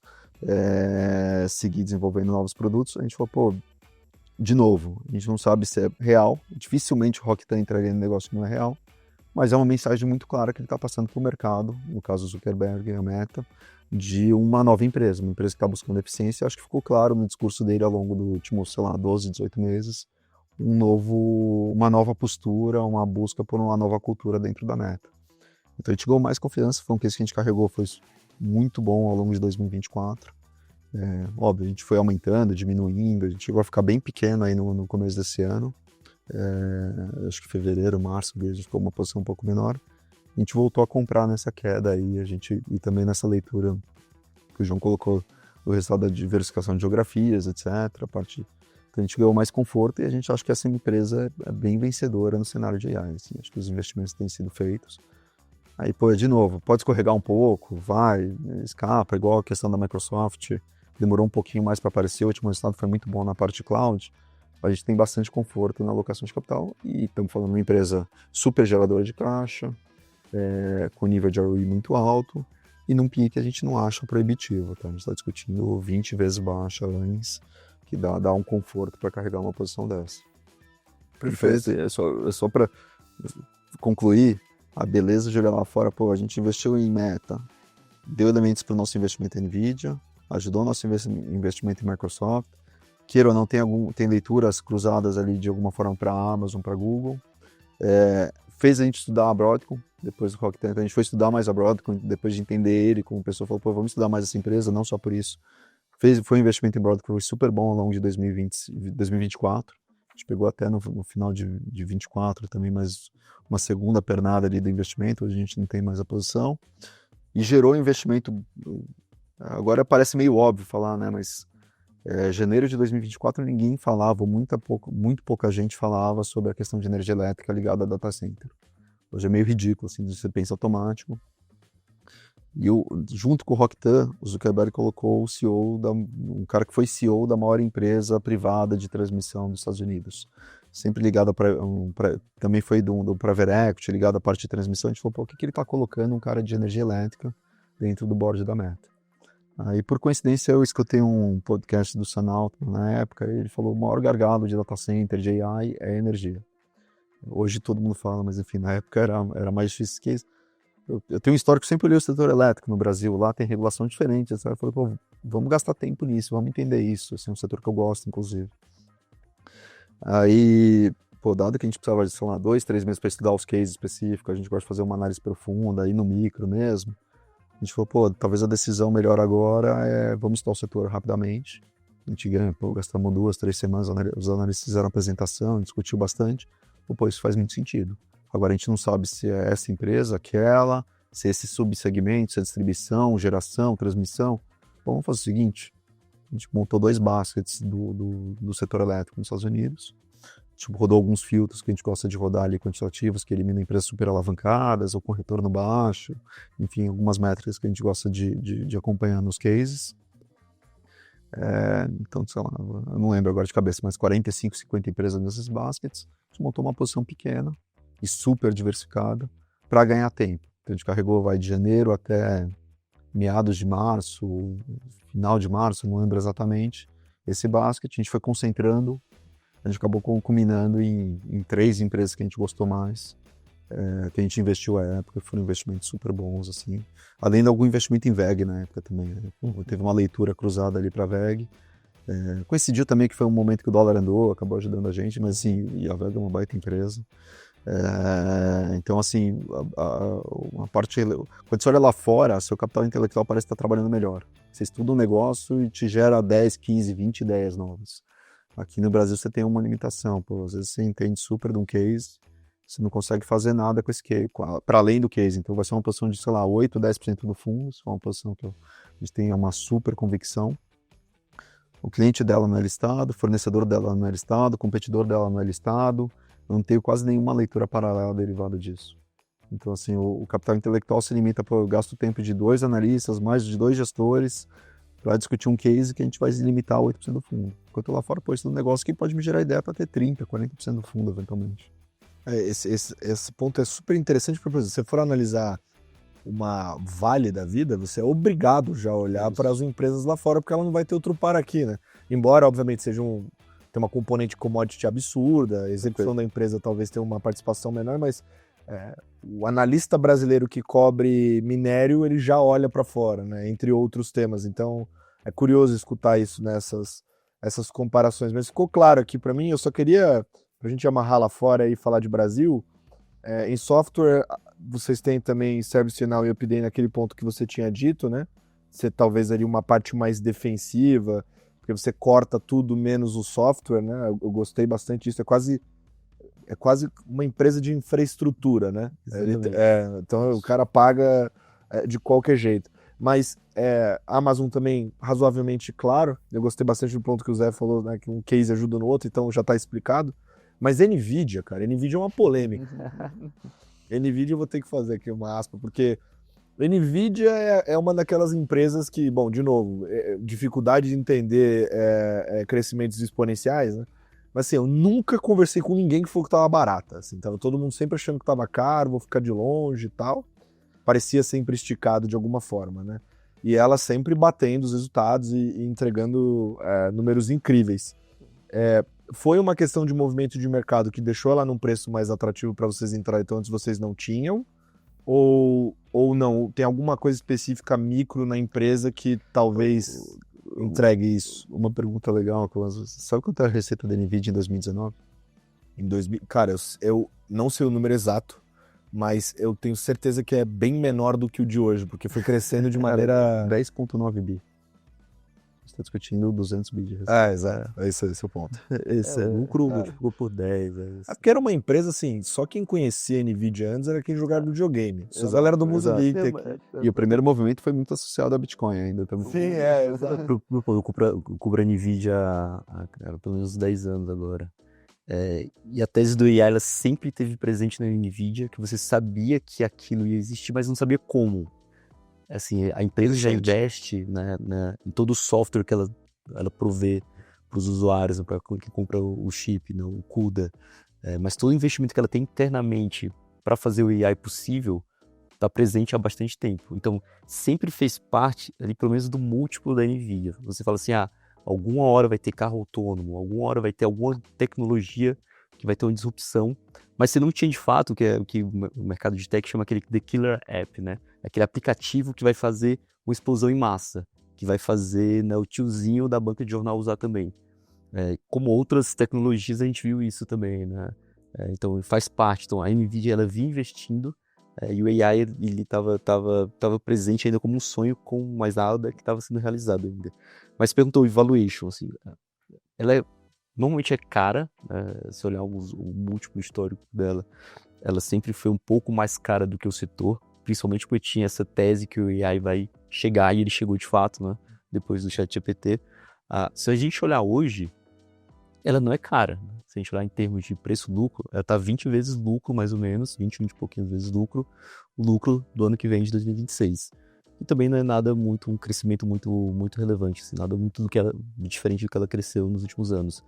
Então, em termos de valuation, assim, a gente fica até impressionado. Não, empresa que ela tem um crescimento que a gente enxerga que ainda vai perdurar durante algum tempo, você tem um valuation que está na parte de baixo dessa banda de preço-lucro que ela negociou nos últimos anos, 20 e pouquinhas vezes lucro, é um nível barato para essa empresa.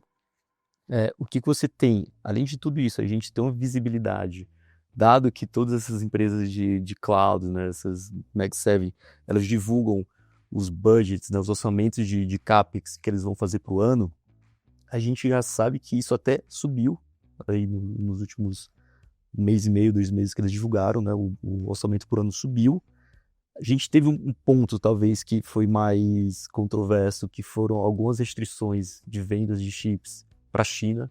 Então, a NVIDIA, ela vendia, né, alguns chips high-end de tecnologia de ponta para a China, e o Trump vetou essas vendas. Existia uma ansiedade também se iam ter novos banimentos para outras geografias, outros países. E agora, semana passada, a gente aprendeu que o Trump está negociando, né? O próprio chip da NVIDIA virou uma ferramenta de negociação do Trump, né? Ele está conseguindo os trade deals e que as pessoas comprem avião da Boeing, etc., e te dá um chip da NVIDIA. Você pode comprar um chip da NVIDIA. Então, esse papel, talvez, por ela estar também nesse meio, né, de como uma moeda de troca, talvez tenha criado alguma certa ansiedade. Mas o que a gente vê de demanda, e, de novo, as empresas falam, né, os principais provedores de AI, eles falam que eles têm muito mais demanda do que oferta para dar de AI. A gente vê o OpenAI falando sobre isso. Qualquer modelo novo que eles soltam, a base deles de chips, né, de data centers, não dá conta, né? A adoção é muito rápida. Então, assim, do lado da demanda a gente fica tudo bem, do lado da oferta, a empresa está tentando entregar o mais rápido possível. Tem realmente um ponto ou outro de qual país o Trump vai deixar, né, a NVIDIA vender, mas no cenário atual a gente acha que o pior já foi. Eu acho que talvez a NVIDIA até consiga criar algum chip que seja adaptado para a China e o governo americano vai deixar passar. Mas, de novo, chega com um nível de valuation onde está, com o crescimento que a gente enxerga, que ele ainda tem muito ainda a se desenvolver, então tá na hora boa de comprar, tá?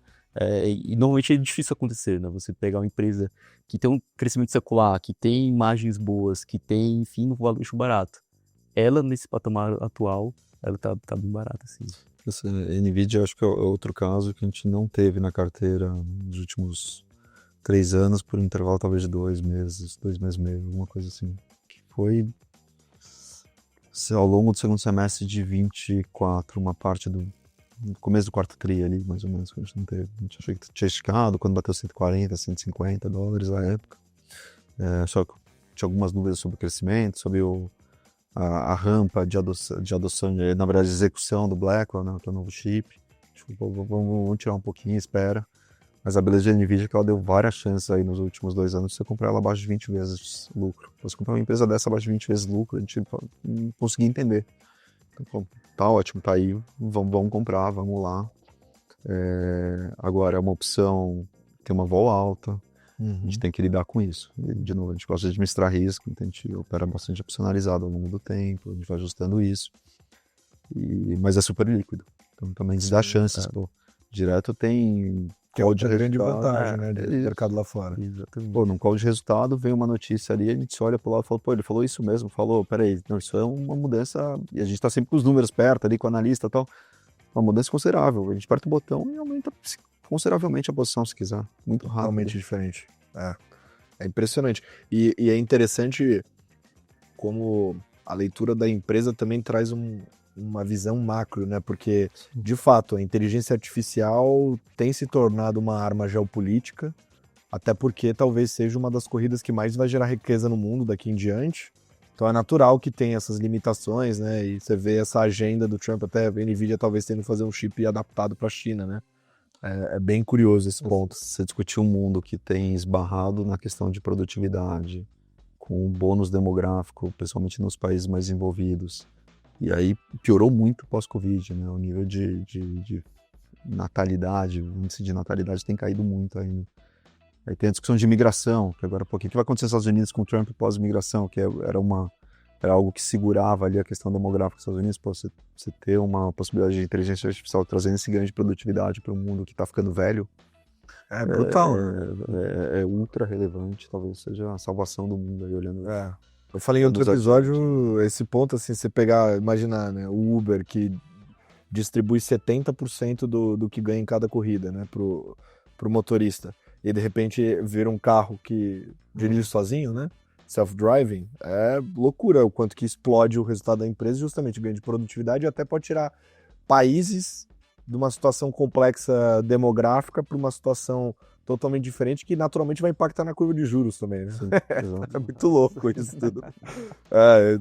Vamos ter que mudar muitas vezes de opinião, né? Daqui em diante. Vai. Não, e evolui num nível impressionante. Muito rápido, tá ficando tudo muito rápido. As coisas mudam, pô, sei lá, quando você vai pra Nova York, você conversa com mais gente, em 6 meses as coisas mudaram muito rápido, assim, o nível de evolução das coisas. Pô, é só o ChatGPT, acho que todo mundo usa hoje. Como melhorou, quanto vai evoluindo o negócio, assim, é impressionante, assim. Cara, eu não uso mais nenhum outro sistema de pesquisa. Eu não me imaginava, assim, há poucos meses atrás, isso não era uma realidade para mim, é muito doido. E aí, trazendo para o Brasil, que tem um pouco menos desse saborzinho de crescimento exponencial, talvez. Outro tipo de discussão. Outro tipo de discussão, mas para a gente amarrar também aqui desse lado, bom, vocês estão com a maior concentração aqui. Exato. Essa posição técnica é favorável para o Brasil. E até você já comentou um pouco, Zé, aqui anteriormente, sobre talvez esse incômodo menor em relação a estar mais próximo do consenso, né? Porque a gente que acompanha essa indústria há muito tempo, o universo de fato investível no Brasil ele não é muito grande, né? Você não tem tantos papéis com liquidez, profundidade para serem investidos de maneira relevante. Então é natural que exista algum consenso, alguma correlação entre os fundos que se dedicam a Brasil, né? Mais ou menos. E aí a gente, quem acompanha o Stock Pickers aí nos últimos anos, percebeu que as carteiras dos gestores de ações no Brasil estavam mais concentradas em setores de infraestrutura, né? Utilidade pública, o que a gente chama de bond-like, né? Que são aquelas empresas que têm as suas receitas amarradas em acordos de longo prazo ajustados pela inflação, que se comportam muito parecidas com uma renda fixa, a inflação, né? Então, carteiras mais conservadoras, nesses papéis mais previsíveis. Agora, o que está me chamando a atenção é que nesse passado recente, como vocês comentaram antes aqui também, né, muitos papéis locais de empresas não ligadas a esses setores vem subindo bastante, né? Tanto é que até queria ouvir um pouco essa discussão, porque no Infomoney também teve uma matéria legal falando sobre os papéis que mais subiram do índice, né? Se você for ver, não é algo tão óbvio, né? Porque Petrobras está numa discussão não tão boa, Vale numa discussão também não tão boa, até pela componente commodity, né? A commodities em reais estão caindo. Sim, estão caindo. Estão despencando, tem efeito mas mesmo com o dólar mais fraco, as commodities em reais estão caindo alguma coisa. Que jogam contra essas empresas que têm essa exposição, né? E aí, enfim, tinha muita coisa de, sei lá, Copel, Sabesp na carteira da turma, alguma coisa de Eletrobras, mas você não via varejo. Bancos tinham também, que no final no Brasil a gente sempre foi muito bom de juros, né? Que eu estava falando antes, então sempre teve. Mas eu queria escutar um pouco dessa visão de vocês, né? Vocês também fizeram essas mudanças por lá? Quer dizer, agora chegou o momento de olhar um pouquinho mais para aquelas empresas que são mais expostas à atividade econômica brasileira? Eu trouxe o João para essa enrascada aí de olhar Brasil, né? Ficou 17 anos olhando lá fora, põe S&P 10% ao Você ano. ferrou seu amigo, historicamente. Você falou, João, O cara tava lá, vamos. conhecendo o futuro, inteligência artificial, viajando para fora. Mas assim, pô, não chegaram a 20 anos ainda, mas quase isso aí de mercado brasileiro. E dá muita oportunidade, né? Ao longo do tempo, e as oportunidades você tem que aproveitar elas de forma rápida, porque elas passam também rápido. É uma característica do mercado brasileiro. Pô, tem muita gente boa. Eu lembro uma reunião que vai fazer 2 anos agora, perto de 2 anos. Eu fui no Utilities Day, né, um setor das empresas de energia elétrica, numa corretora. Entrei na sala, tinha 120 pessoas. Falei, caramba, cara, como é que eu vou gerar valor em cima de 119 pessoas inteligentes, pô, que estão olhando com diligência, assim, que é o diferencial aqui? Pô, é difícil, né? Então, assim, pô, você precisa gastar um tempo considerável e falar, pô, como eu vou me diferenciar? O que eu vou fazer diferente? Eu vim fazer essas reuniões parecidas 10, 15 anos atrás, tinham 5, 6, 7 pessoas nesse setor. E virou o setor queridinho da Bolsa Brasileira. Eu gosto bastante. Tem uma questão pessoal com o setor, pô, me ajudou muito, alavancou minha carreira lá atrás. Mas é um mercado que você tem que tomar muito cuidado com posições consensuais. E aí acho que a gente está num momento diferente. Não me incomoda muito estar em posição consensual hoje. Óbvio, se tem um risco micro de uma empresa específica, pô, uma empresa que foi lá, fez uma besteira, um resultado ruim por N motivos, e coisas acontecem, seja por controle da empresa ou não, aí é ruim você estar na questão consensual. Agora, eu não acho que é um movimento de resgate da indústria brasileira, eu não acho que é um movimento de saída de dinheiro do Brasil. Dito isso, você está no que todo mundo tem, não é ruim. As pessoas podem até comprar um pouco menos. Tá, tenho 10% de uma posição de uma ação A. Ou entrou no meu fundo aqui, ou o estrangeiro tem essa posição, então eu quero aplicar mais em Brasil. Pô, talvez eu não compre 10% do dinheiro marginal, mas eu vou comprar 5, 6, 7, 3, 4, que seja. É entrada de dinheiro ainda. Então, você está em posição consensual nesse momento me incomoda pouco. E é algo que geralmente nos incomoda bastante, estar em posição consensual. Mas eu acho que esse movimento, assim, óbvio, a gente faz os nossos hedges associados às questões micro das empresas para evitar um problema. A gente deu um exemplo, pô, tiveram 2 ações do nosso portfólio que caíram, olha, falando de Brasil, tá? Caíram mais de 10%, não vou falar o número exato, senão todo mundo vai, não quero entrar no detalhe, que pra gente foi como se tivesse caído 2%, 3%, enfim, 1/3 ou era uma posição 1/3 do que ela era na realidade do fundo. Por uma questão micro, pô, todo mundo tinha, aconteceu um negócio específico da empresa, foi ruim. Agora, para riscos de mercado como um todo, pô, o macro piorou, não sei o quê, ou marginalmente, né, não seja algo significativo, a gente não está tão incomodado, a gente, como movimento é contrário, é de entrada de dinheiro nas mesmas coisas. E aí, característica nossa, a gente gosta de liquidez, a gente gosta de empresas que a gente consiga carregar ao longo do tempo e que gerem valor historicamente. Óbvio, tem case de turnaround que a gente pode entrar, uma posição um pouco mais arriscada, com mais beta, pode, mas dificilmente vai ser o core da nossa carteira isso. A gente tem que estar com um nível de convicção que eu acho muito difícil você ter, aí não é o Brasil, é num mercado emergente. Então a gente está concentrado em utilities e financials ainda. A gente já vê a Bolsa Brasileira lidando com risco de prêmio bem menor do que era lá atrás e até um pouco abaixo aí da média histórica, alguns setores específicos como utilities já com taxas de retorno menores. Isso quer dizer 2 coisas, né? Na verdade uma principal. Ou você está colocando menos risco no business da empresa, então pô, essa empresa tem um business menos arriscado e eu topo ter um prêmio menor para renda fixa, ou você está colocando crescimento. Beleza, eu vou ter um retorno menor olhando o curtíssimo prazo, isso olhando o RP, né, especificamente, quando você olha a tira da utilidade já está embutido tudo isso, daí é outra discussão. E pode ser opcionalidades que não estão na conta, não está naquele modelo original que está te cuspindo aquela TIR, né, implícita, real. Então, pode ser isso, como pode ter um fator técnico também, que é, tá entrando dinheiro, você tem pouco papel, volta aquela tese, e talvez a gente tenha que se acostumar com o mercado que trade um pouco mais caro do que a gente se acostumou nos últimos anos. Eu acho que essa tese não é de se descartar, eu acho bem factível, inclusive. Isso que, igual você falou, né, Colasso, pouca gente tinha bolsa brasileira. E mesmo, eu acabei não concluindo até, na verdade eu falei, não é isso, mas, queria até complementar seu ponto. O investidor de emerging markets, que é quem tinha Brasil, é um bolso que está entrando dinheiro, que tem potencial para entrar dinheiro. Nessa mudança de fluxo do mundo, sai dinheiro dos Estados Unidos, vai para outras economias, o pocket de emerging markets está aumentando. E aí, de novo, o cara tem mais Brasil do que o over Brasil. Peraí, o teu over Brasil. Pode ser que ele não compre igual ele tem, deixa diluir um pouco, mas ele vai comprar Brasil. E aí você tem esse efeito positivo.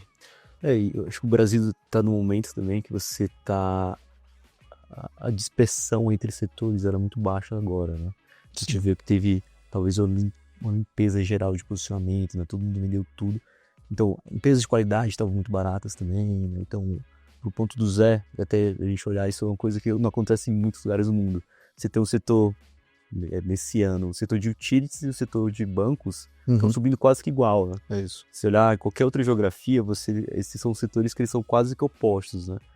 O banco sobe quando a economia está indo bem, o utilities, né, sobe quando a economia está indo mal, proxy de juros, como você comentou. No Brasil as coisas elas velho, né? vai quase tudo meio que junto, tá? Então acho que esse primeiro momento, né, dessa primeira fase do otimismo como bolsa brasileira, ele tem essa característica que as empresas boas vão subindo, meio que tudo igual, tem muita divergência entre os setores. Talvez vai ser um problema para depois, se a gente tiver outras fases do market, ter uma rotação dentro das carteiras. Mas, de novo, a gente não está vendo grandes fluxos ainda, a gente tem os gringos entrando. O gringo vai tentar, né, o estrangeiro, ele vai comprar as coisas mais líquidas também. Tem essa característica que é muito pequenininho, acaba não sendo beneficiado. Então, um problema futuro talvez seria uma rotação intrasetorial, porque um ficou mais caro que a outra. Mas a gente, de novo, tá um comecinho, né, do maior otimismo com o Brasil. Não é agora que a gente está vendo isso. Eu acho que a exceção à regra é commodities, né? Commodities tem ainda performando no resto do mercado, mas aí por motivos óbvios. O mercado talvez muito concentrado, proteção ao dólar, que aconteceu no final do ano, peraí, sai um pouquinho desse dólar, vamos para a exposição a real ou fechamento de taxa de juros no final do dia.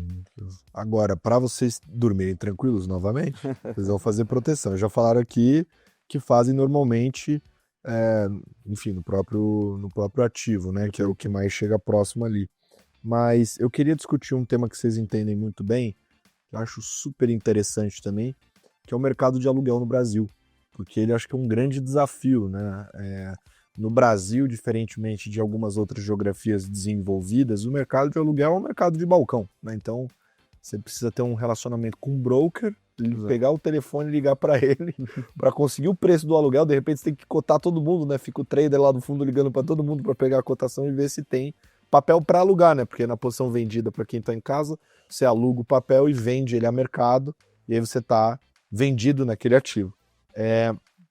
Eu queria saber como é que vocês lidam com isso na Genoa, né? Porque, enfim, demanda algum nível de tecnologia e entendimento para conseguir montar essas posições, enfim, de proteção que vocês fazem lá. Começar a resposta mandando um abraço para todos os brokers aí. Um abraço pra galera que ajuda.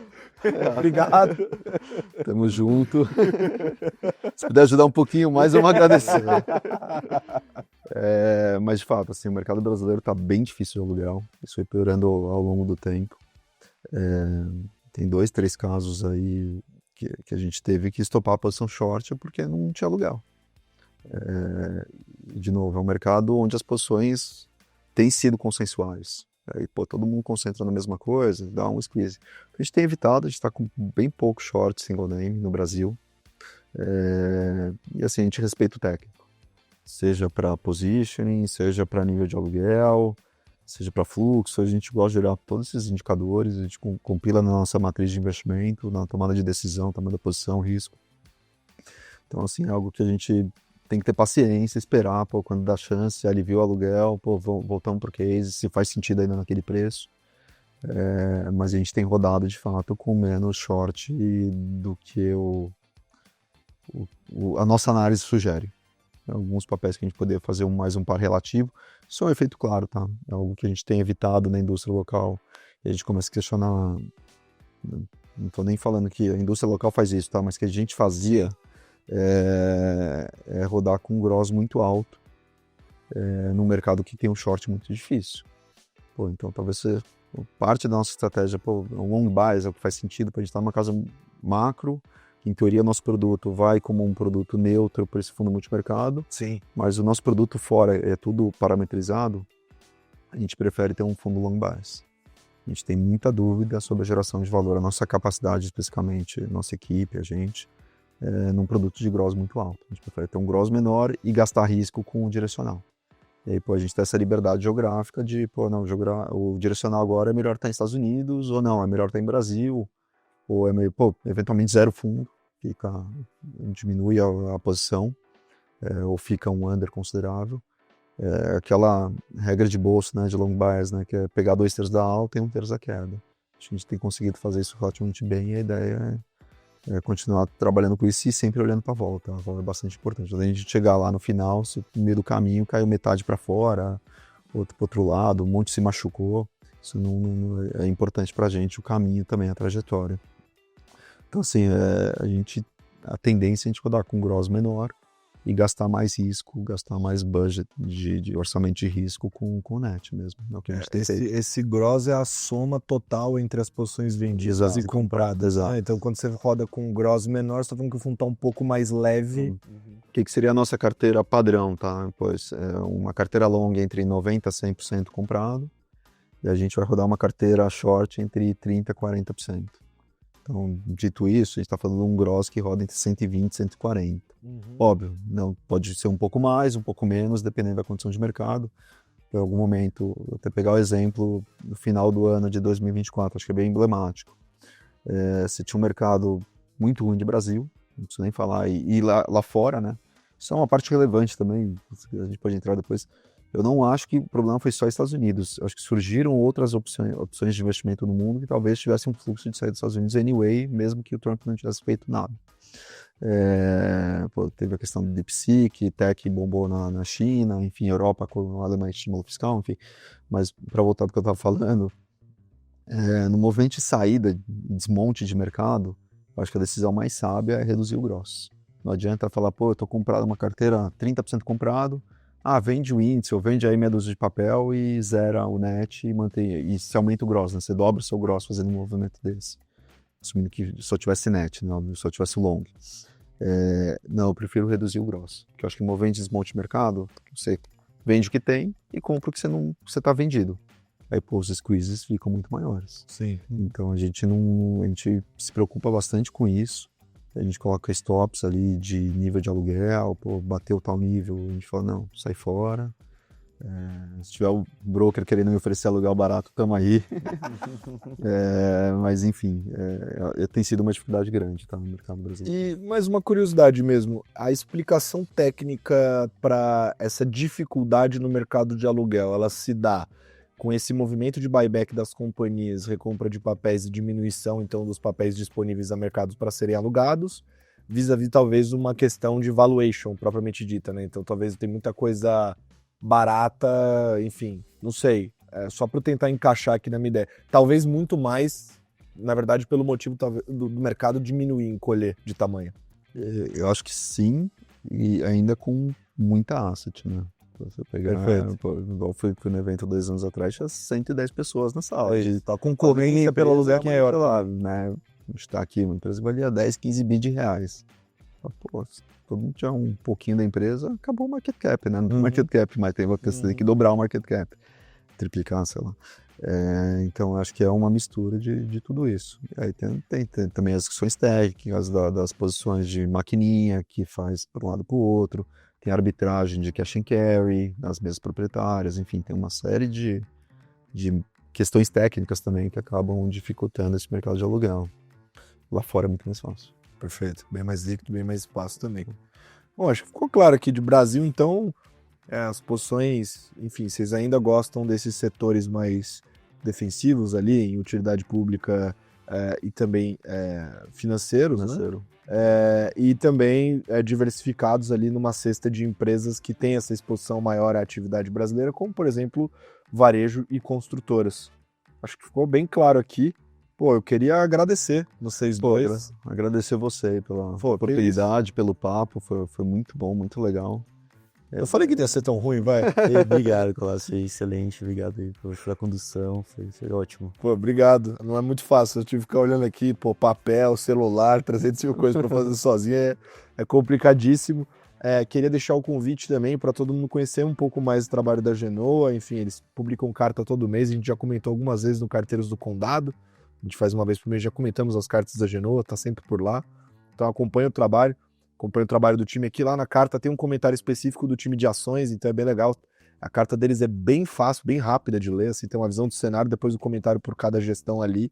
É bem fácil de acompanhar o trabalho da turma, eles estão também nas redes sociais, então vale a pena acompanhar. A gente vai ficando por aqui, semana que vem tem mais. Um beijo. Tchau. Show me the money.